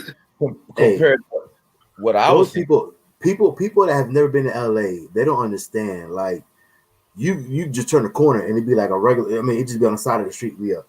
My man over here, garage driven, bro. McLaren 720S, just on the side of the street. Like it ain't nothing. Just sitting there. Rolls Royces, nothing. They got the where you can rent them. I know they got them in Miami. Like in Miami, you know how you got you can rent the exotics and all that. In LA, it's like gas stations. They got exotic rentals everywhere. So the hotel I was at, clearly none of us live in town. Why are we at a freaking hotel? So all the Lambos at the hotel and fancy cars, we're all in town renting cars.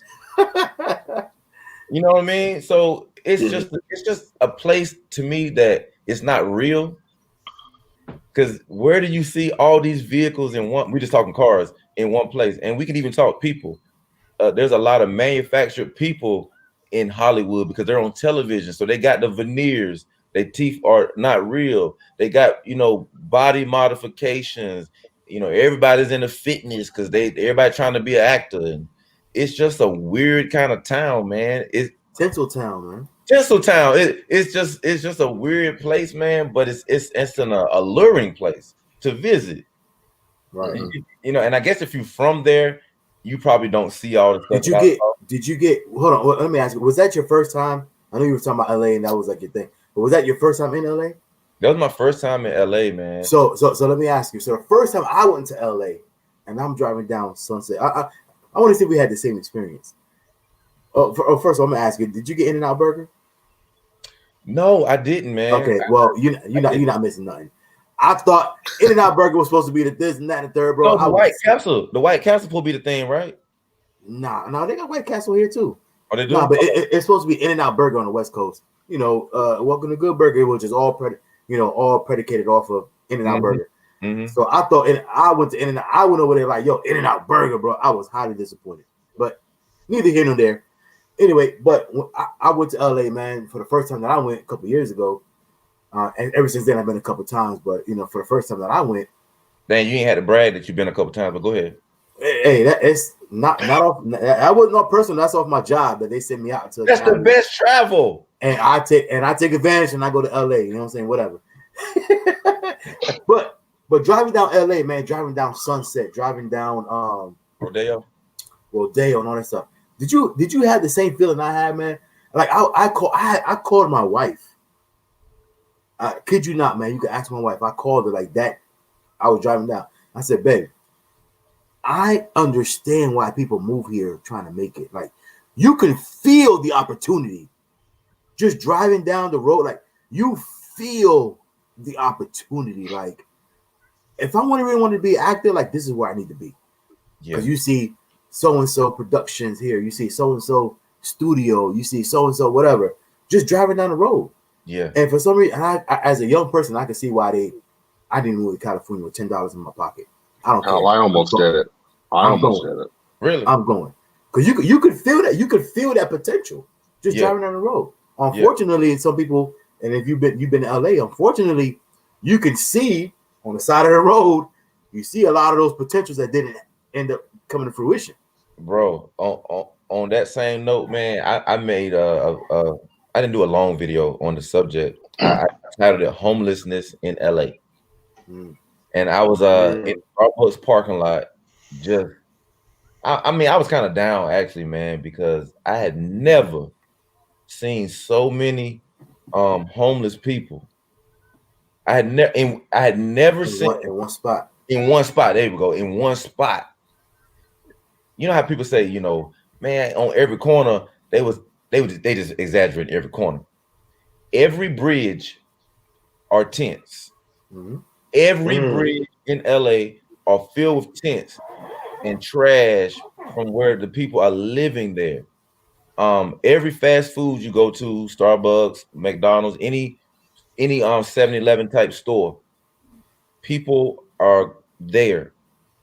Every stoplight going on that on the highway, interstate or whatever, there's somebody right there. I had never seen that, and it was people like laying on the ground, right?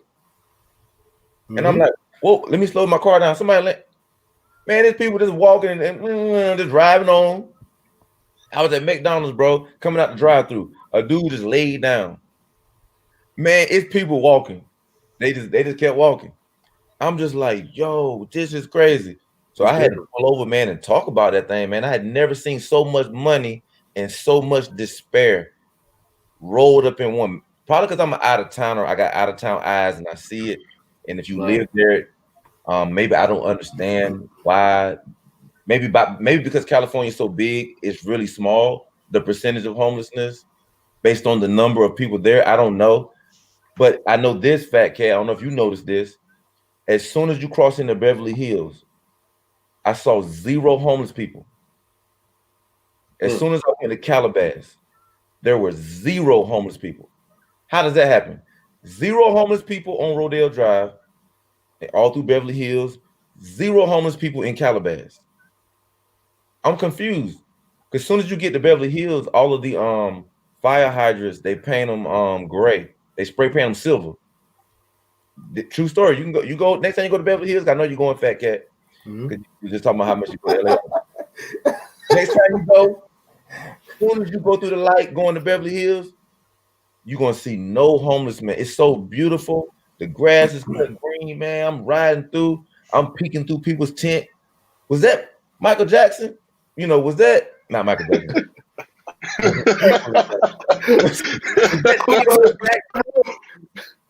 was that Tito Jackson? Because you see people like FaTKaT. I saw people like from TV shows and stuff, just like in traffic, right? And I'm glad I went at 47 because I can pretend to be cool, like I'm not a fan, right? But I'm like a 5-year-old schoolgirl on the inside. I just saw freaking the dude from Power, the main dude, Ghost. Yeah, Ghost. Yeah, when I seen him, I was like, Ghost. But I walked. Is he tall in person? Yeah. No. He's not tall. I'm 6 feet. He's probably 5'8". Damn. 5'9", something like that. But I played it cool though, like I ain't, you know, like what's up, you know, just kept going. But but then again, I was like, that's why I came to LA, man, to get to see stars and just get to experience that, man. But I did call my wife too, FaTKaT, like you said, man. I just told her, this place right here, it's for the mature. It's not for the immature. Oh, for sure. And I feel bad, man, because we actually booked the trip. We were supposed to go this finally because she never been to Cali, man. So I was going to. We all obviously from the East Coast, and we were going to go. Me and the family, we were going to go summer 2020. We booked everything in January. I think January, February. Boom, COVID. So I was like, damn. But hey, it is what it is. Hey, E-Vapors, man. Hey, I want to kind of switch gears, man, real quick. Oh, first of all, you keep mentioning you're 47 years old, man. Let me say, salute to you, bro, because you look, no homo, but you look mighty, mighty, mighty good for your age, man. Hey, and that beard thing must be working that you got from organic. Yeah, it's actually not the beard sauce. Oh no, the scalp sauce actually feels really good. Okay. The scalp sauce feels really good. Go. I didn't like I think the oil or whatever was too oily for my beard. I didn't like the feeling of it, but for my beard, I think I need more of a lotion, aloe type lotion for my beard that feel light, it don't feel greasy. But the scalp sauce, I was rocking with that till I ran out, man. Hey, so and by the way, speaking of people in LA and all that, man, big time salute to TJ. I know you really didn't touch on it, but we talked about it earlier where TJ was just if that guy did not roll up in Lambos and Demons and Ferraris, you wouldn't even know that this guy is a multi-millionaire, and all he wants to do is talk to people and enlighten them and kind of figure out what they got going on and what he can do to help them. And what I said, the biggest thing, my biggest impression that I told my guys here, for me personally, my biggest impression is sometimes when you talk to people like that, man, you feel like you kind of just gotta get in and out, right? You kind of just gotta like pitch whatever you saying, this, that, and third, and that's it. But you with him, man, the biggest thing that impressed my impression of talking to him, and again, not just me, man, but when I may not be watching, I may not be right there, but you still listen, you still hear it, right? Peripheral hearing. Yeah, peripheral vision. You got the peripheral hearing, right? Mm-hmm. But anybody that talked to him, or anybody that he was talking to, you never felt like you were wasting his time. You know what I'm saying? Yeah. You never felt like you were wasting his time, which is big for somebody who has a lot of things going on. Mm-hmm. They got big businesses. They got this, that, and third. Mm-hmm. But when you talk to him, he took the time to listen. Mm-hmm. He took the time to ask you questions. He took the time to come back with things that he feels may improve on things that you're doing. Yeah. So again, you encompass all that, and it just, you never felt like you're wasting his time. And there's a lot of people that you do that. Like you'll talk to him, yeah. Hey, good job, man. Keep doing that. Keep grinding. Very, very generic. Bro. And then they move on. And then keep grinding. Yeah. But yeah. TJ ain't like that, man. So TJ is not like that at all, man. Again, that was my first time, meeting him and everything. We've talked a gazillion times via social media. So he knows my name or whatever, man, because he's from the Carolinas. I'm from the Carolinas, and he's military. I'm military. So we kind of had a mutual respect for each other. But when you're around somebody, that's the real test. Right. So I felt like being around him for 8 hours. I mean, we was in the little pit row area the whole time. Then we was racing against each other. We talking, we hanging out. You said it perfectly, man. It was never. Well, let me hurry up and say this. It was more like he's interested in what I got going on. I'm interested in what he's got going on, but he has a heart to like help people. Like you said, he asks questions. Money makes you who you really are. My pastor told me that years ago. Money shows who you really are. It reflects it projects who you really are. He's really a good dude. He's really a person that's got a big heart that want to help people. I bet when he only had $100, I bet he gave somebody 50. He wants to help people. There are a lot of people. I've met several professional athletes, right? Some of the biggest jerks you ever want to meet. And I'll tell them that. Because again, I'm Eric Stevenson, E-Vapors. I ain't worried. I tell the truth. Hey man, that was a jerk thing what you just said, man. That was rude, man. I met this dude who played for the Patriots a couple months ago. He was just very dismissive. Wouldn't even make eye contact with you. and I'm just like, wow. I'm not even a freaking fan of the Patriots. You know, I see a young brother. I'm just like, hey, man, hey, I'm proud. I'm glad to see you doing big things in life, man. Da, da, da, da. And it was almost like he said, hey, man, keep grinding, man. Keep doing your thing. I didn't pitch nothing to you. You feel me? Gave me some kind of standard line, man. I'm just like, the money makes you who you are. But TJ clearly is a class act, man. Definitely a different breed, man. Different breed, bro. I don't even. I wasn't shocked. But I'm always in awe of people that have that kind of money and influence that just be on the cool, on the regular. That's way more impressive. The cars are not impressive. Wait. No. The SVJ is quite nasty. I'm gonna say. Hey, SVJ owned by anybody is impressive. So I'm not impressed that a person has 30 cars. I'm impressed when I'm earshot and I hear you talking to everybody. I hear you pouring into everybody. I'm impressed because you don't have to, and you giving advice to everybody. And I heard some people say some of the most ridiculous things in the world, and he act like they said the most profound thing in the world. They left feeling like they helped him. I'm telling you, bro, and I wasn't in every conversation, but you know, we're in that little area, and he was no cameras. I'm talking about the where like he don't even know I can hear him. He's going into somebody. I'm like, bro, come on, man. And I know there are other people out there, but it ain't too many brothers that are multi-millionaires that's sitting on $700,000 car that for about 8-9 hours in a day pour into random strangers. Now, give me the list, FaTKaT. I can't give it to you. I can't give it to you. As a matter of fact, speaking of which, and this, I know we kind of delve into this. So right after this, I want to switch gears back to what this live was supposed to be. I was a recap of, you know what I'm saying, of the event. But I will tell you this: we were, you know, we had me and my guys here. We had 12 hours in the car to come back from Memphis to Florida. Yeah. And we were like, you know, forget about the list that you know in the list that you just mentioned. We like, where is the list of people that actually? I mean, there was a lot of people there, but where's all these bigger YouTubers that didn't even come out to support? Oh, they brother that they supposedly say, bro, just let me know I'm there. Just let me know I'm there.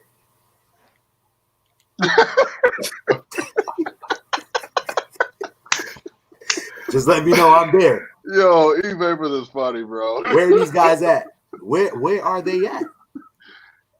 And I almost feel bad for the brother Demonology, man, because he takes his time to do a 2-hour live, to personally invite people. He makes a list prior, and he sits there and calls off personally. Yeah, I know. Invite people. Yeah. And come on, man. Where they at? They're right here. Mind you, he will. You invite him somewhere, he gonna drag that demon up there, and he gonna support you. Hey, E-Vapors, can we shift gears, man? Yeah. Hey, can I give you a 5-second answer? Go ahead. Everything happens for a reason, and that event was phenomenal. It was. It wasn't meant for anybody maybe to come and grandstand and try to overshadow what was a beautiful event, man. And it really, the focus was on us small YouTubers that they were encouraging on the platform for those 30 minutes. It was really about us, and we got what we needed. So I think it was meant to be for those bigger ones not to be there. I agree, 100% facts. Let's shift gears, man. Hey, right before you came in, man, we were posing a question, and I'm gonna pose this question to you after I go through some of these comments. Some people have been commenting here, and we haven't been able to get to them. But you know, did you go to the first event? No, I watched a lot of footage from the first event. That's how I subscribed to so many YouTubers from watching that. Off of that one event, I think I subscribed to all of Georgia and so you see the second one though, and you see how impressive it was, right? But now we know it's tied 1-1. And you can't leave it like that. It gotta be a tiebreaker. So number 3 gotta be coming down the pipe. So we posed the question, you know, what do people predict is going on or is going to happen in the third one? And before I get to what you think, we already said our piece, and I got to some of the comments, and then that's when you came in. So we switched gears and went into your experience there. But so let me go and get these comments, and then after that, I'm going to ask you what you think is going to happen on the third one. But man, going back, Neil, I know you posted this about an hour ago, bro. But if you're still in here, man, he said I predict someone's going to blow up a motor in part 3. That was pretty much hints to what Modern Day Muscle said, man. He said he think they're gonna Modern Day Muscle. You were saying that they're gonna go too far, right? Like they're gonna try to get so much. Someone's gonna go too far. Yeah, someone's gonna go too far because they're both competitive people. You know what I mean? They're both competitive brothers, and you know, I know. Demonology for sure is gonna be on the lookout, but Don't Master. That car's in pieces right now. I almost want to bet my body that he might, and I might be overstepping, but I was saying jokingly in the car, I was like, bro, he might paint the car a new color just to forget that it even happened. You know what I mean? And come out, start fresh because Don't Master, that L is not sitting well tonight. It is not. So we'll see what happens, man. Hey, Certified 392 says, I think Demonology will pull off another win. As stated before, man, the simple fact that Dunk Master is not coming out of the hole like Demonology. You know, he wouldn't be able to reel him in. Oh, it's kind of hard to catch him. And we were talking about how on the first one, Dunk Master was able to catch him because Demonology's car died. He had a bad thought about it. But he had to switch it up, and he didn't have the right tune. So his car, when he took off like a bullet, a couple seconds into it, his car just died completely. And then Dunk Master was able to pass him up. But this time it didn't die. That demon kept rolling. You know what I'm saying? So he's saying that he not certified, so he ain't gonna be able to catch him. Or he said, or like Neil said, someone gonna blow a motor, man. So we'll see what happens, man.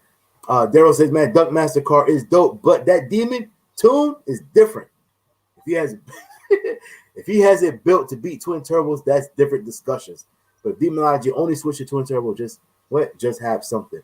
But yeah, you know that's the impressive thing, man. Actually, if you think about it, bro, this car's got twin turbos. They got a couple hundred shots of nitros, and this guy is like, I'm working with what I got and killing people. Mm-hmm. You know what I'm saying? I'm upgrade what I got here. I'm not gonna add anything, no turbos, no extra this, no bigger. Bro, I'm working with what I got right here. I'm gonna change a few things, change my tune, and let's line it up. You know what I'm saying? Jafari says, man, if Dunk Master changes the rear wheel to slicks, we got a different race. I mean, like I said, he had the drag radials on there already. So I just think that car, and we talked about it before, man, that car, it just takes so long for that car to build momentum that Demonology is already, if you watch the different angles, Demonology was literally, by the time he hit the button, and I know he was hitting it, he probably hit that button like 8 times, like, damn, hit, go. Yeah. Because Demonology was so far ahead of him by like at least 2 to 3 cars that he was like, I gotta hit this thing right now. And it was just, it was too late. It was too late. So let's see what happens, man. He said, Jafar, I agree, but with some lighter wheels, it would definitely make things more interesting. However, the fact that he stays true to being a dunk that can run like that still makes it more epic. Yeah, it's true. Nobody else is doing it like that, period. You know what I'm saying? And that's, at the end of the day, that's what made his money. That's what made him his fame, the dunk master. So he can't really, I wouldn't say he can't, but it'll kind of go against his brand to you know what I'm saying, to do things more quote unquote standard to the racing car. His whole image is, I'm doing something that is not supposed to be done, and I'm gonna, you know what I'm saying, we're gonna see what happens at the track, man. Anyway, Daryl says, talking about Mr. E baby, said that's the guy with the fastest I8 I heard, man. Nice, big respect to you too. Hey, thank you, man. I appreciate it. I wish I would have had my i8 down there. But it was fun to see what it could do. That was my first experience on the track, and it was some people's first experience seeing what an i8 could do. And there aren't really many videos of an i8 going in a quarter mile. No, there's not. Like, have I seen one? I don't think I've seen one. So thank you, Daryl. There you go. There goes your first. You know what I'm saying? Break into a niche on YouTube that nobody's done before, and that's you know what I'm saying. That's almost the recipe. Something. This guy's in receipts. He got a book of receipts, man. Hey, that is the thing. Something that nobody has done, which is hard to find actually on YouTube. If you want to start a YouTube channel, something that nobody else is doing. So, yeah, big time respects to that. Man, Daryl, he says again, man, Mod the Fame is a different driver, like Hitman, hired to assassin when needed, and that's exactly what he did. The only car that I see Mod the Fame have issues with was FaTKaT, because FaTKat's car is a different animal. Yeah, that car's different. Yeah, that car's different. That car is super different. That clutch was biting too hard. He couldn't catch it. Right. But yeah, man. But then he what JG213 says E-Vapors made his mark on LA. I guess that's when you were talking about, you know, that you were talking to the Young Bucks and everybody else, man. So there you go. Thank you, man. Made his mark in LA, man. Look at that. Shaka252 said, oh, by the way, this is where I get all my beats on my channel. For anybody want to know, Shaka252, man. Shaka on your beat. You'll hear every time a beat come in, you're going to hear Shaka on your beats. Hey, is he in North Carolina? That's good guy. I think he is. Shaka's my guy, man. I think he is. Yeah, because he got 252. That's why I rock with 252. Yeah, you know, he does. Yeah, he does say NC, fam. He does. Matter of fact, he's in the army. He's in the army. As a matter of fact, man, I think he in Fayetteville, to be honest. Okay, I'm in Fayetteville. He's a dope brother, man. Link up, man. Shaka252 on IG is the same thing. Link up with him. Link up with him. Tell him FaTKaT sent you. I'm plugging right now. Look at you. You talking about a plug right now. Might as well do it right now. I was about to say, I get all my music as well, man. I get all my music from him as well. We were actually talking about some new music the other day.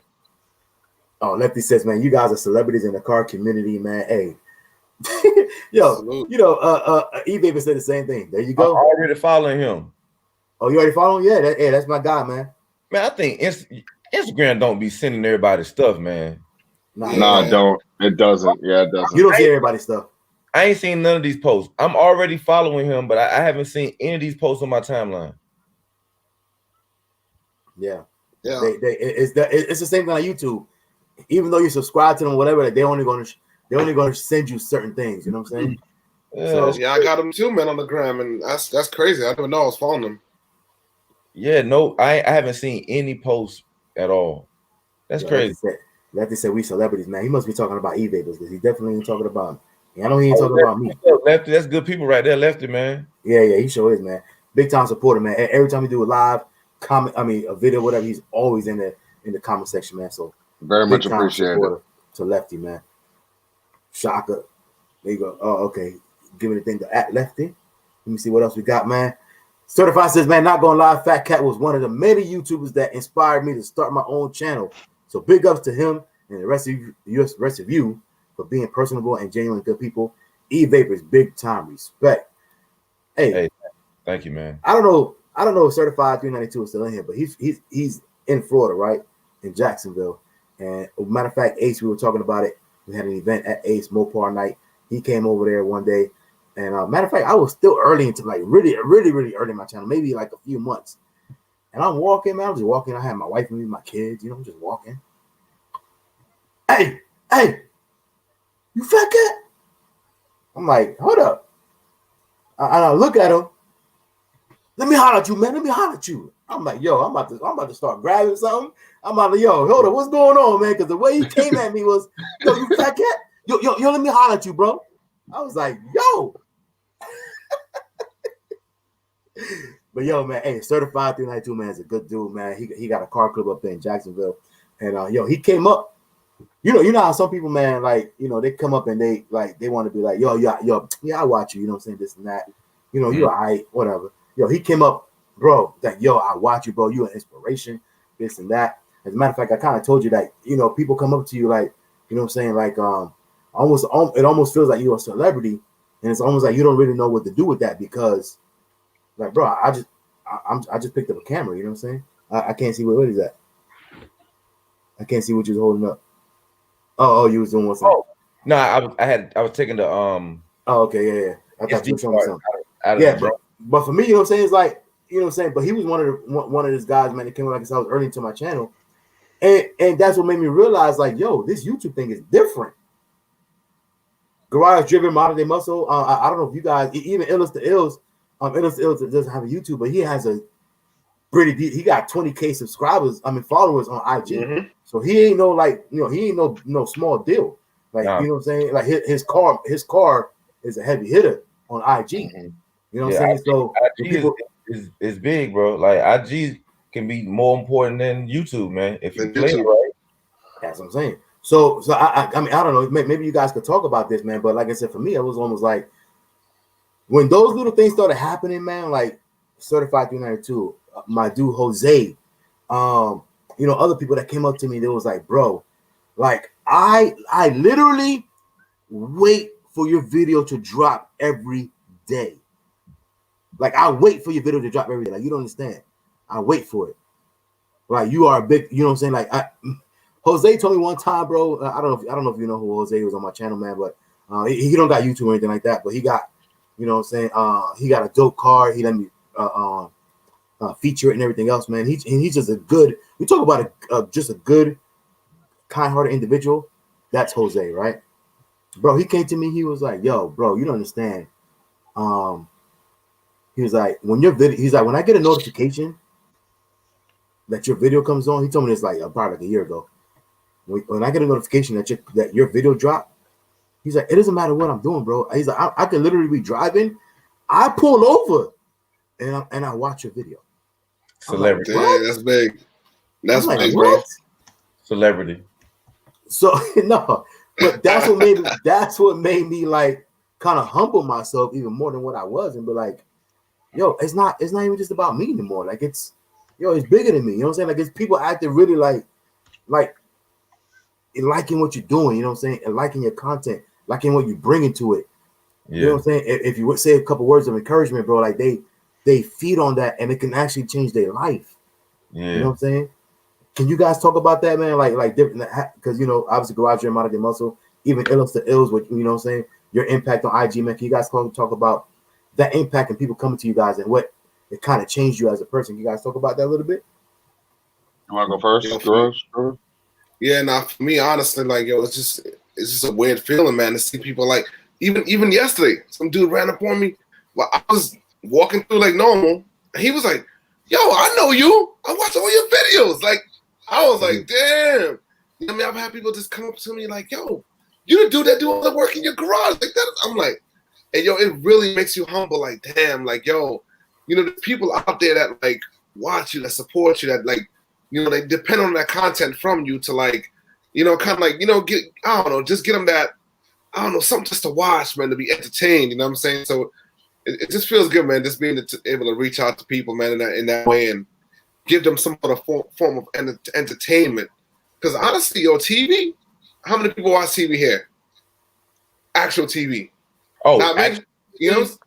Oh, yeah. Come on, you know what I'm saying?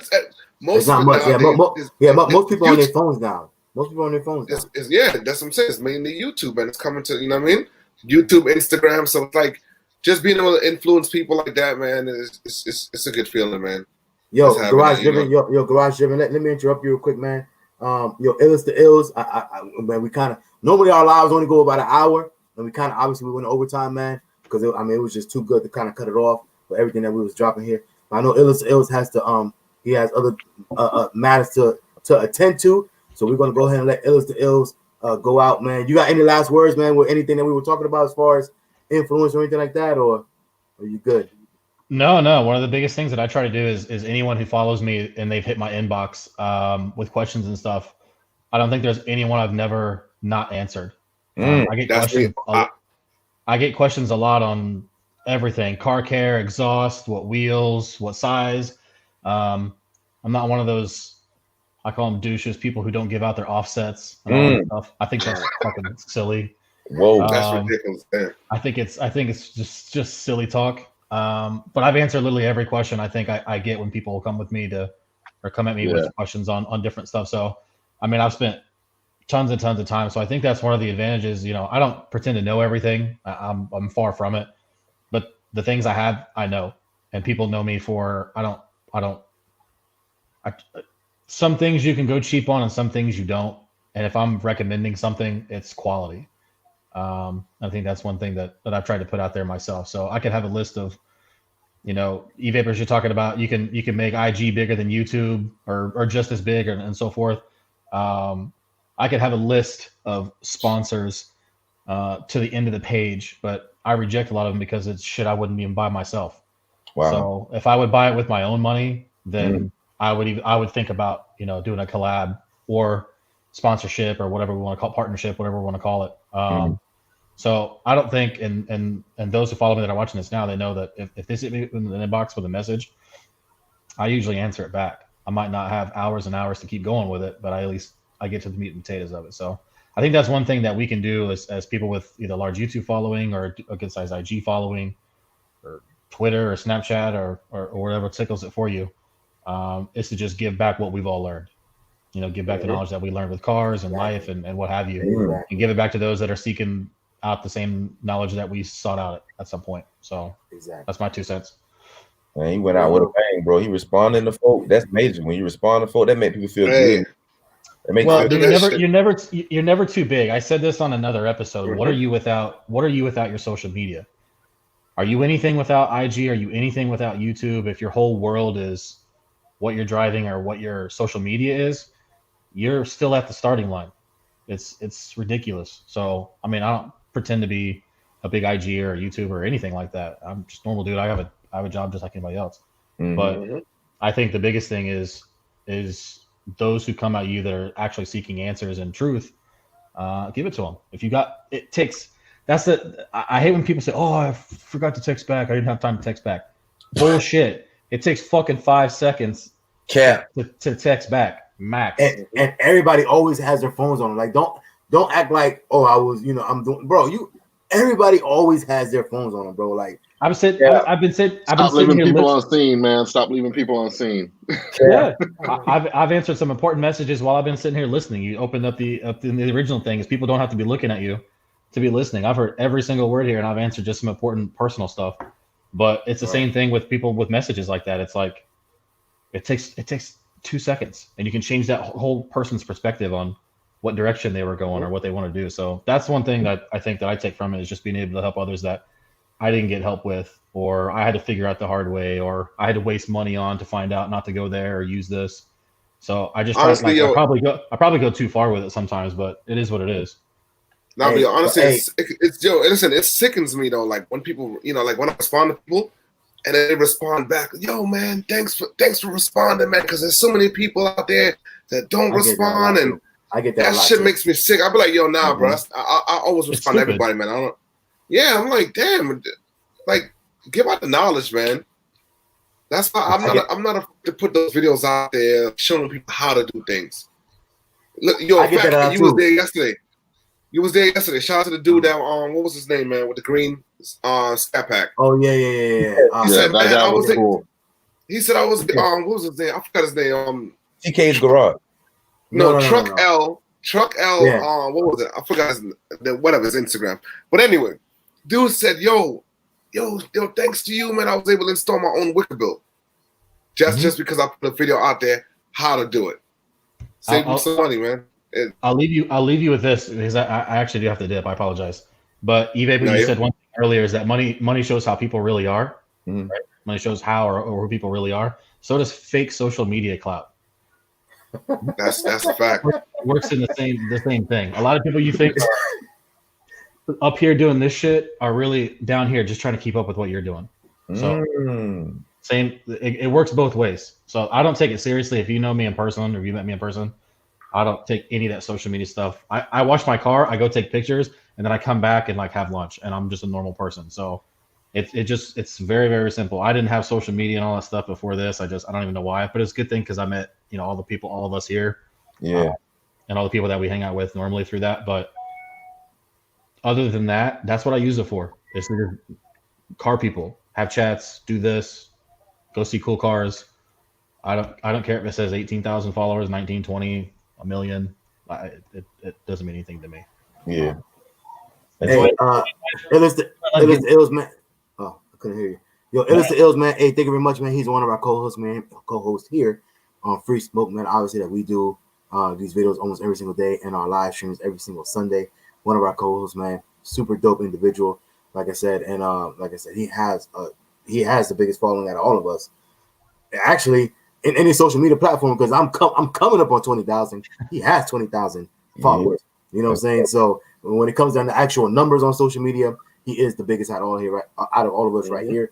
And like I said, just humble, man. And he's always down to share his knowledge and everything else, man. So it's to Ills, man. I know you got to dip out on us, man. So go ahead and handle your business. Then we'll see you guys. We'll see you back over here next time, man. And obviously we'll talk for some. See you guys with the e-vapors. Good knowledge. Thank you, man. All right. Hey, Model Day Muscle, I think, did you say you had to leave too? Or are you good? No, I was just waiting for Garage Driven to finish his experience on, people meeting him and whatnot. And then I was going to go afterwards. Yeah. All right. Yeah, well, go ahead. Now you're good. Floor is yours. Seriously, I'm about to say it's yours, bro. Go ahead. Oh, okay. So this is something that I need to work on when I go to meets. I feel like I'm either to myself or I'm quiet because I'm sort of like experiencing the meet for myself. Because what a lot of people don't know, I'm kind of sort of like or at least I still feel like a new car scene member. I didn't become a car scene member till I got this car. Before the Challenger, I had a Nissan Altima, and you can tell me shit, I was clean. You know what I mean? Right. So, right. You know what I mean? So like I got the Challenger, and then I met all these people, FaTKaT, Paul, all those people. So like I think my first humbling experience was when I got an email from a dude in Kuwait, right? And I had to look up where Kuwait was because I heard of it, but I didn't know like where it was on the map, right? Mm-hmm. Yo, the man got a Challenger in the same color as mine's, and for the most part followed what I did. And he was just saying, thank you. This is the way I wanted the car to look. I just didn't know, like, I just didn't picture in my mind. I love this car. Thanks for the video and stuff like that. And I'm like, yo, this dude is from Kuwait. Like, I was like, this dude's from Kuwait watching me. You know what I mean? Like, that's crazy. But yeah, I've been humbled. I've been humbled a couple of times, and I was humbled again yesterday, because like with TJ, he was just a generally good dude, and he didn't even have to talk to any of us, and I was just like, wow, like I knew to myself. I told my fiance, I was like, yo, I needed to come here and hear everything that I was heard, yesterday. It was great. So, with that, I just, I look forward in the future to, I guess, making sure when I go to meets, instead of intaking the experience for myself, making sure I talk to people. Because sometimes, like, I get so wrapped up in the experience, like, I don't say nothing, and then I'm like, damn, I should have talked to people, but like I'm just experiencing it for the first time myself. But yeah, man, definitely a great experience, and I look forward to more great experiences on the way. Yeah, listen, man, TJ is the perfect example of no matter how big each and every one of us get, how you need to stay humble and be. You know what I'm saying? Mm-hmm. Always help others. You know what I'm saying? Absolutely. It doesn't matter how high of a level you reach. Always keep that mellow mentality, man, and you know what I'm saying, support others and interact, man. You can't just be like, oh, I drive a Lamborghini. I'm not talking to this fucking cocksucker. You know what I mean? Like, you don't want to do that. Whoa. Nah, that's not the kind of person you want to be. You know what I'm saying? There's those people out there that they feel like, oh, I'll pull up in a Lambo. Like, you know what I mean? Like, oh, this guy's in the Charger? I'm talking to him. Right. Nah, that's not the kind of person he is, man. And you know what I'm saying? Seeing him yesterday, meeting him, he's an older gentleman compared to me. You know what I'm saying? And like, yo, enough respect to that dude, man. You know what I'm saying? That's how you need to be as a person, man. You know what I mean? Always show people love and give back. I mean, hey, I 100% agree, man. And like I said, we touch on it over and over and over, man. But hey, there's hold on, e-vapors, man, because we keep the conversation keeps gravitating towards that because obviously that's what it is. You know what I'm saying? But I do need to ask you, man, because I want to get it out of you. So you going back to the actual event, you missed the first one, you seen the second one, and we kind of read some of the comments of some of these guys thinking of what was going to happen on the third one, as far as the race. I just want to know, what do you think is going to happen between because it's going to happen. What do you think between Demonology and Duckmaster, man? What do you think will be the outcome of that third race? Those two cars, technology is going to win. Demonology is going to stay true to what the demon was built by Dodge to do, and you're not going to beat science. You can try smoke and mirrors, literally smoke or nitrous or whatever. That car is a tank, and a tank is not aerodynamic. It's heavier. It takes a whole lot more. I love the fact that he's true to the game, but if you just like we true to the game, we were true to the manual at one time, right? Remember, everybody had manuals. If you had a sports car, you was a sucker if you didn't have a manual sports car. Yeah, they talk about you. Now they talk about you if you have a manual. So at some point we gotta grab it. Yeah. So if you want to win that quarter mile, Donkmaster, it's gonna take a mistake on Demonology lane and a good run in his lane. I just don't think the technology is there for him to do it. And I know he loved doubters. And I'm not a doubter. I'm just saying I just think that the Demon, the newer car, the more aerodynamic car it's built what it was made for. Yeah, it's built for drag racing. I just feel like it's better suited to win. That's all. Okay. But I still will race him in my i8. Got the book of receipts, man. You want to add another entry to that book of receipts? I still feel like I beat him in the SVJ because I waited for him. Now he would have caught me, but it might would have been a split second catch instead of him beating me by 2 car lengths. Hey, Shaka says, "Yo, Fat Burger over In-N-Out." I agree, bro. I didn't even have Fat Burger, but I don't. I don't know. Whataburger is my number one. I ain't never had neither one of them. All three of them. I ain't never had none of them. But I need to. Yo, you know what? Yo, when we was in Dallas, I kept saying, "Yo, bro, that Whataburger was good." You was like, "Nah, Chick-fil-A." I was like, "Yo, come on, bro. We in Dallas. Let's get that Whataburger." I am a Chick-fil-A connoisseur. Yo, FaTKaT is a Chick-fil-A mascot, bro. That man is in there. Chick-fil-A back home though, you got to hit the spots where you can't get back home. Hey, I like what I like, and it is what it is, man. You know what I'm saying? Hey, I am a Chick-fil-A connoisseur, man. I be trying to pull away. You know what the thing is? I be trying to pull away, especially when I travel for work and everything else. But it's like, if I go here, if I go there, if I go wherever, man. Even if I go to Popeyes, like let's say there's a Popeyes around, there's a whatever. Like every Popeyes ain't the same. Every burger joint ain't the same. It don't matter. You know what I'm saying? That's true. Like you might, it might be good, it might be bad. Like damn, and then people are like, oh man, you went to the Popeyes on the corner, so I would have told you not to go to that one. That one ain't never good. Well, it's Popeyes. It's supposed to be good. It's Popeyes. But let me tell you something.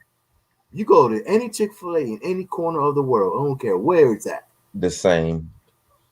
It's going to be the same. I know what to expect, and I get what I expect. Period. It's the apple of food.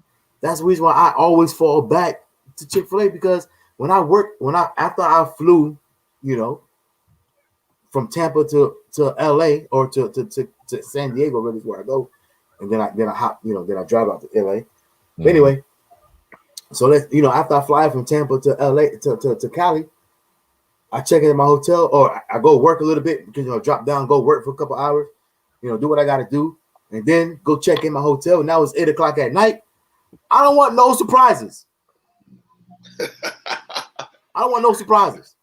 I want my, I want to, you know what I'm saying? I don't want to come, because then I buy something, I take it back to the hotel, and then I don't like it, and now I'm pissed because I've been traveling all day. I worked, I went and I thought about to have some good food, but now I can't eat nothing. Mm-hmm. And by the way, my name ain't FaTKaT. You know what I'm saying? Off the whim. It's for a reason. You know what I'm saying? You see, y'all know what it is. But hey, when I go home, man, when I go to the hotel, I'm expecting to have a good meal. And when it don't happen, I'm highly upset. Now I'm hungry. That don't happen in Chick-fil-A, man. That's all. I'm gonna leave it at that. You know what I'm saying? It don't happen. It don't happen. That's the industry standard. Yo, Bandito says you're right, man. E-vapors. I know there's an old conversation, man. We talking about so much. There's no homeless in Beverly Hills, man. That fire hydrants are silver, and also the street signs are different color. I guess to divide, man. Yeah, just like you touched on. And real quick, man, we get into Shaka's comments, man. He said NC, yes sir, North Carolina. Yes sir. I think TJ got to see the other side of the car game. That's true. I think so too, because he does a lot of road course racing normally. Mm-hmm. Yeah. Mm-hmm. Shaka said, man, I couldn't make it to this one, but he's going to the next. And we would love to see you out there, of course. Mm-hmm. Lefty says, Demonology says, yo, twin turbo cars don't work. That's what he said. Did y'all know that the Soul Snatcher almost didn't make the race? Yes. I knew that afterwards. He said that they had to fix they were prepping I think it was a thermostat or something went out, right? Thermostat. Yeah, they was getting ready to ride TJ's Demon. Wow. Yeah.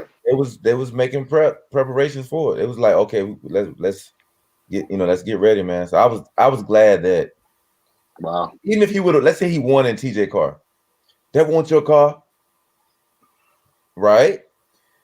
Whether if he won or lost, there's going to be an asterisk next to it. Yeah, that's not your car. It would have been something, but I'm glad that he won because I like prize fights that got rematch. I like rematches. I like the battle of we're gonna break the tie. I love that. So it was perfect, man. Beautifully. Man. Hey, by the way, I know he said twin turbo cars don't work, but we did ask him between turbo and supercharger. He did say turbo was the bigger power maker, right? Is that what he said?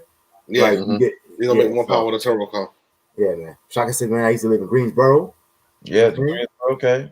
He said, man, I hit up E-Vapors a long time ago. Nah, he talking about a minute ago, probably, right? Or is that an actual minute? Well, that's probably like 20 minutes ago now. You know what I'm saying? Maybe. Oh, okay.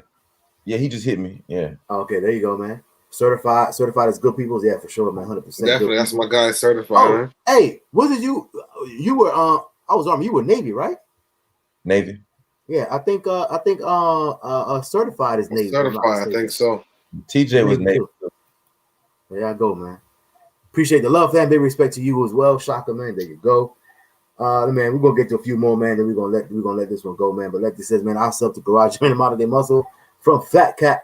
Hey, shout out to FaTKaT, man. FaTKat's the one that plugged us. Shout out to FaTKaT. That's how I found. That's how I found y'all, man. Cause Garage Driven, I was watching FaTKaT all the time, and y'all would be on there. You know what I'm saying? And then Garage Driven remind me of Mod of Fame. Oh shit, that's crazy. Yeah. So when we're from the same hood though. That's crazy though. Me and him. You remind me of Mod of Fame. Like even split second when I first saw y'all yesterday, I thought it was Mod of Fame for a split second. Damn, that's crazy, yo. Y'all kind of got the same height and everything. Yeah. You know, and I was no, that's my people from Florida. Nah, that's Mod of Fame, man. That's my dude right there, man. So yes, and I just when I saw y'all in person, it really was like on some celebrity type stuff. I know y'all don't feel that, but I really was like, man, that's the boys in person, man. Like it was kind of weird, man. Hey, bro, we all got the same feeling, bro. It's the same way I felt about you when I saw you. I was like, oh shit, E-Vape was like, yo, and you it's crazy just he even more meet people in person. Yeah, bro. He more unnecessarily flashy in person. Who's E-Vapors? Well, he did have the little gold shoes on. Somebody. He had the drip out. Y'all he was out there flexing. I was like, yes, sir. I said, I know this is what I know. I know fashion, right? And doing comedy and being on stage, little details of things I've kind of gotten used to know how to put the stuff together. So now when I go to events, I say, okay, let me get my drip right. You know what I'm saying? I said, I'm gonna go all the way in with the gold shoes, with the gold stripes down the side. I don't know if y'all noticed this. I had on black in the daytime. You had on white later on. I was like, I noticed. I was like, yo, E-Vapors changed. I was like, hold on, bro. I see you, bro. E-Vapors, bro. If I must say, bro, you take it a little too far, man. You're trying to change the outfit. You're trying to change the outfit. Change the outfit, baby. Hey, you can't. Hey, it is what it is, though. Black. So I knew it got dark. That shit makes sense, though. And then you walk through the crowd like Nino Brown in your mind. You walk through like Nino Brown and G Money in your mind. People feel that. People feel it. And I've always carried myself like that, even when I was poor, because they can't control your mind. So I'm in the projects, but in my mind, I'm in a mansion.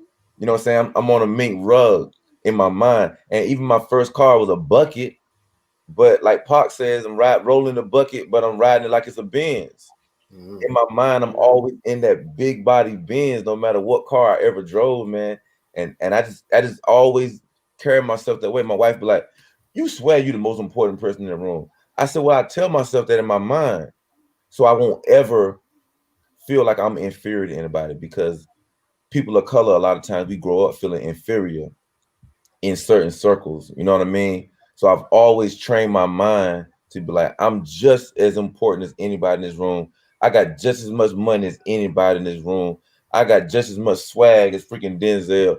You know, I just tell myself that, and it's not in an arrogant way. It's to train my mind that I don't ever feel inferior to anybody. Because all that money that was out there yesterday, you could easily feel, you know, like, let me tuck my chain in. Right. You know, it was some, not just TJ, it was other money out there too. Oh yeah. Yeah, we saw that. There was, how many demons were made? 3,000 demons? And if you got one. In the US, now US was 3,000. I think it's 3,300. It's 500 in Canada, 300 here. It's 3,300. So it's 300 in Canada. 3,300. Okay, so but 3,000 here, right? Yep, exactly. Okay, and we had how many demons out there yesterday? Like 4? 5? Yeah. About 5, yeah, about, yeah.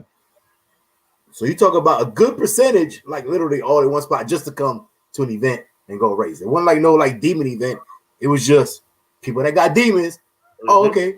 This is what the event is. All right, we're gonna go over there. We're gonna go over there and show out. So, and by the way, all them demons was running yesterday, man. But hey, man, I like I said, normally our lives are an hour long, man. But we had E-Vapors on here, man, dropping knowledge and everything else, man. So we went overrun, man. Hey, I'm gonna have. By the way, I see all the comments on here, man. Everybody talking about, you know, they met Garage Driven and Monte Muscle through my channel, and you know what I'm saying. But they're gonna, everybody here is genuine, good people, and I can attest to that, man. And man, I met some good people myself through social, through YouTube and all that. But this is the one. Hey, this is gonna be the last one I'm going to highlight, bro. And then we're gonna let you go, man, because this is the most important comment of the night. My man, JG213. I rock with it. I rock with it. Best customer service. I can't argue with Chick-fil-A. Period. Yo, Plies just did a video skit on Instagram about Chick-fil-A and Popeyes. That if you haven't seen it, go watch that. Joke is funny. Hey man, JG213, man. Hey, I appreciate you for dropping the mic, bro, because that is the most important. Out of everything we said tonight, and I hope you did pick up some of these gems that was dropped tonight, especially from my man E-Vapors. Thank you, man. Appreciate y'all, man. But the most important gem was the one that's right there right now. Chick-fil-A is that real deal. Hey, we got a secondary. Listen, we got a secondary, man. Throw up that last comment that came through, man. Oh yeah, that's some real shit right there, man. Just came up right now. Shout out to my brothers, man. That's what's up. This show has huge potential. I appreciate that, man. We just started about a month ago, and I'm glad I was able to see y'all get this started from the beginning, for sure, man. Hey, appreciate it, man. Like I said, yeah, appreciate you, man. Appreciate you, E-Vapors, for for rolling through and kicking it with us for a little bit. Hey, anytime, man. I love to support good stuff, man. And again, I feel like I'm on another level because I was watching y'all on YouTube, man. It's like I get to be a part of what y'all are doing, man. And so it was exciting when I got the message. I was like, bro, yeah, I'm come running, man. I love to jump on there, man. Just like even when like New York and your city asked me to come on there, You know, I love it. And that time I had the crown on, I begged him. I said, "Let me on there. Let me, please, let me on there." And he was like, Hey, "Come on." By the way, man, big time shout out to New York in the City. If you don't know, man, go watch his channel. And let me tell you, man, I and this is me because I'm, I'm sure like you guys, I mean, all the guys here, man, but we built, from a different cloth where it's like, everybody says I'm a grown ass man, but there's one thing to say I'm a grown ass man, and you this and that and third, and you actually doing things. And when I say that, I don't mean like you could just show somebody you the toughest in the room, that you are, the biggest and baddest, and you make the most money. But when you could go look another man in the eye and be like, yo, I apologize because of this, or you know what I'm saying, I didn't know this was happening, whatever, but I'm gonna let you know what it was. So big time shout out to New York in the City. And come to find out, man, that he actually has a show that's kind of similar to what we're doing as well here. And I went to him yesterday, a Saturday, and I told him, I said, bro, I'm gonna let you know, man, like I'm gonna let you hear from me first, because I'm pretty sure once our channel start picking up a little traction, people gonna start messaging you and be like, yo, these dudes over here doing the same thing. So I'm gonna let you know from me coming out the horse's mouth that that was not the intention. And I told him, because now I'm being transparent. I'm telling him, so I'm being 100% transparent, bro. Because he had invited me, and I think Garage Driven like a few months ago. And to be honest, bro, since March he invited me on there, and I just never went, bro. We couldn't make it happen as far as the scheduling. So, but I was transparent. I was like, bro, I never just actually watched what you were doing. I never seen you. I never picked up on the show. But I think he was but this event was going on, and then I think I seen Mission Fly post that he was going to be on there, and I literally I caught it. And when I caught it, and mind you, I talked to Garage Driven almost a year and a half ago about doing something like this, doing the show. A year and a half ago, we had lunch here in Tampa. We had lunch, and we talked about this, right? We just never made it happen. And then about a month and a half ago, I was like, yo, let's just do it.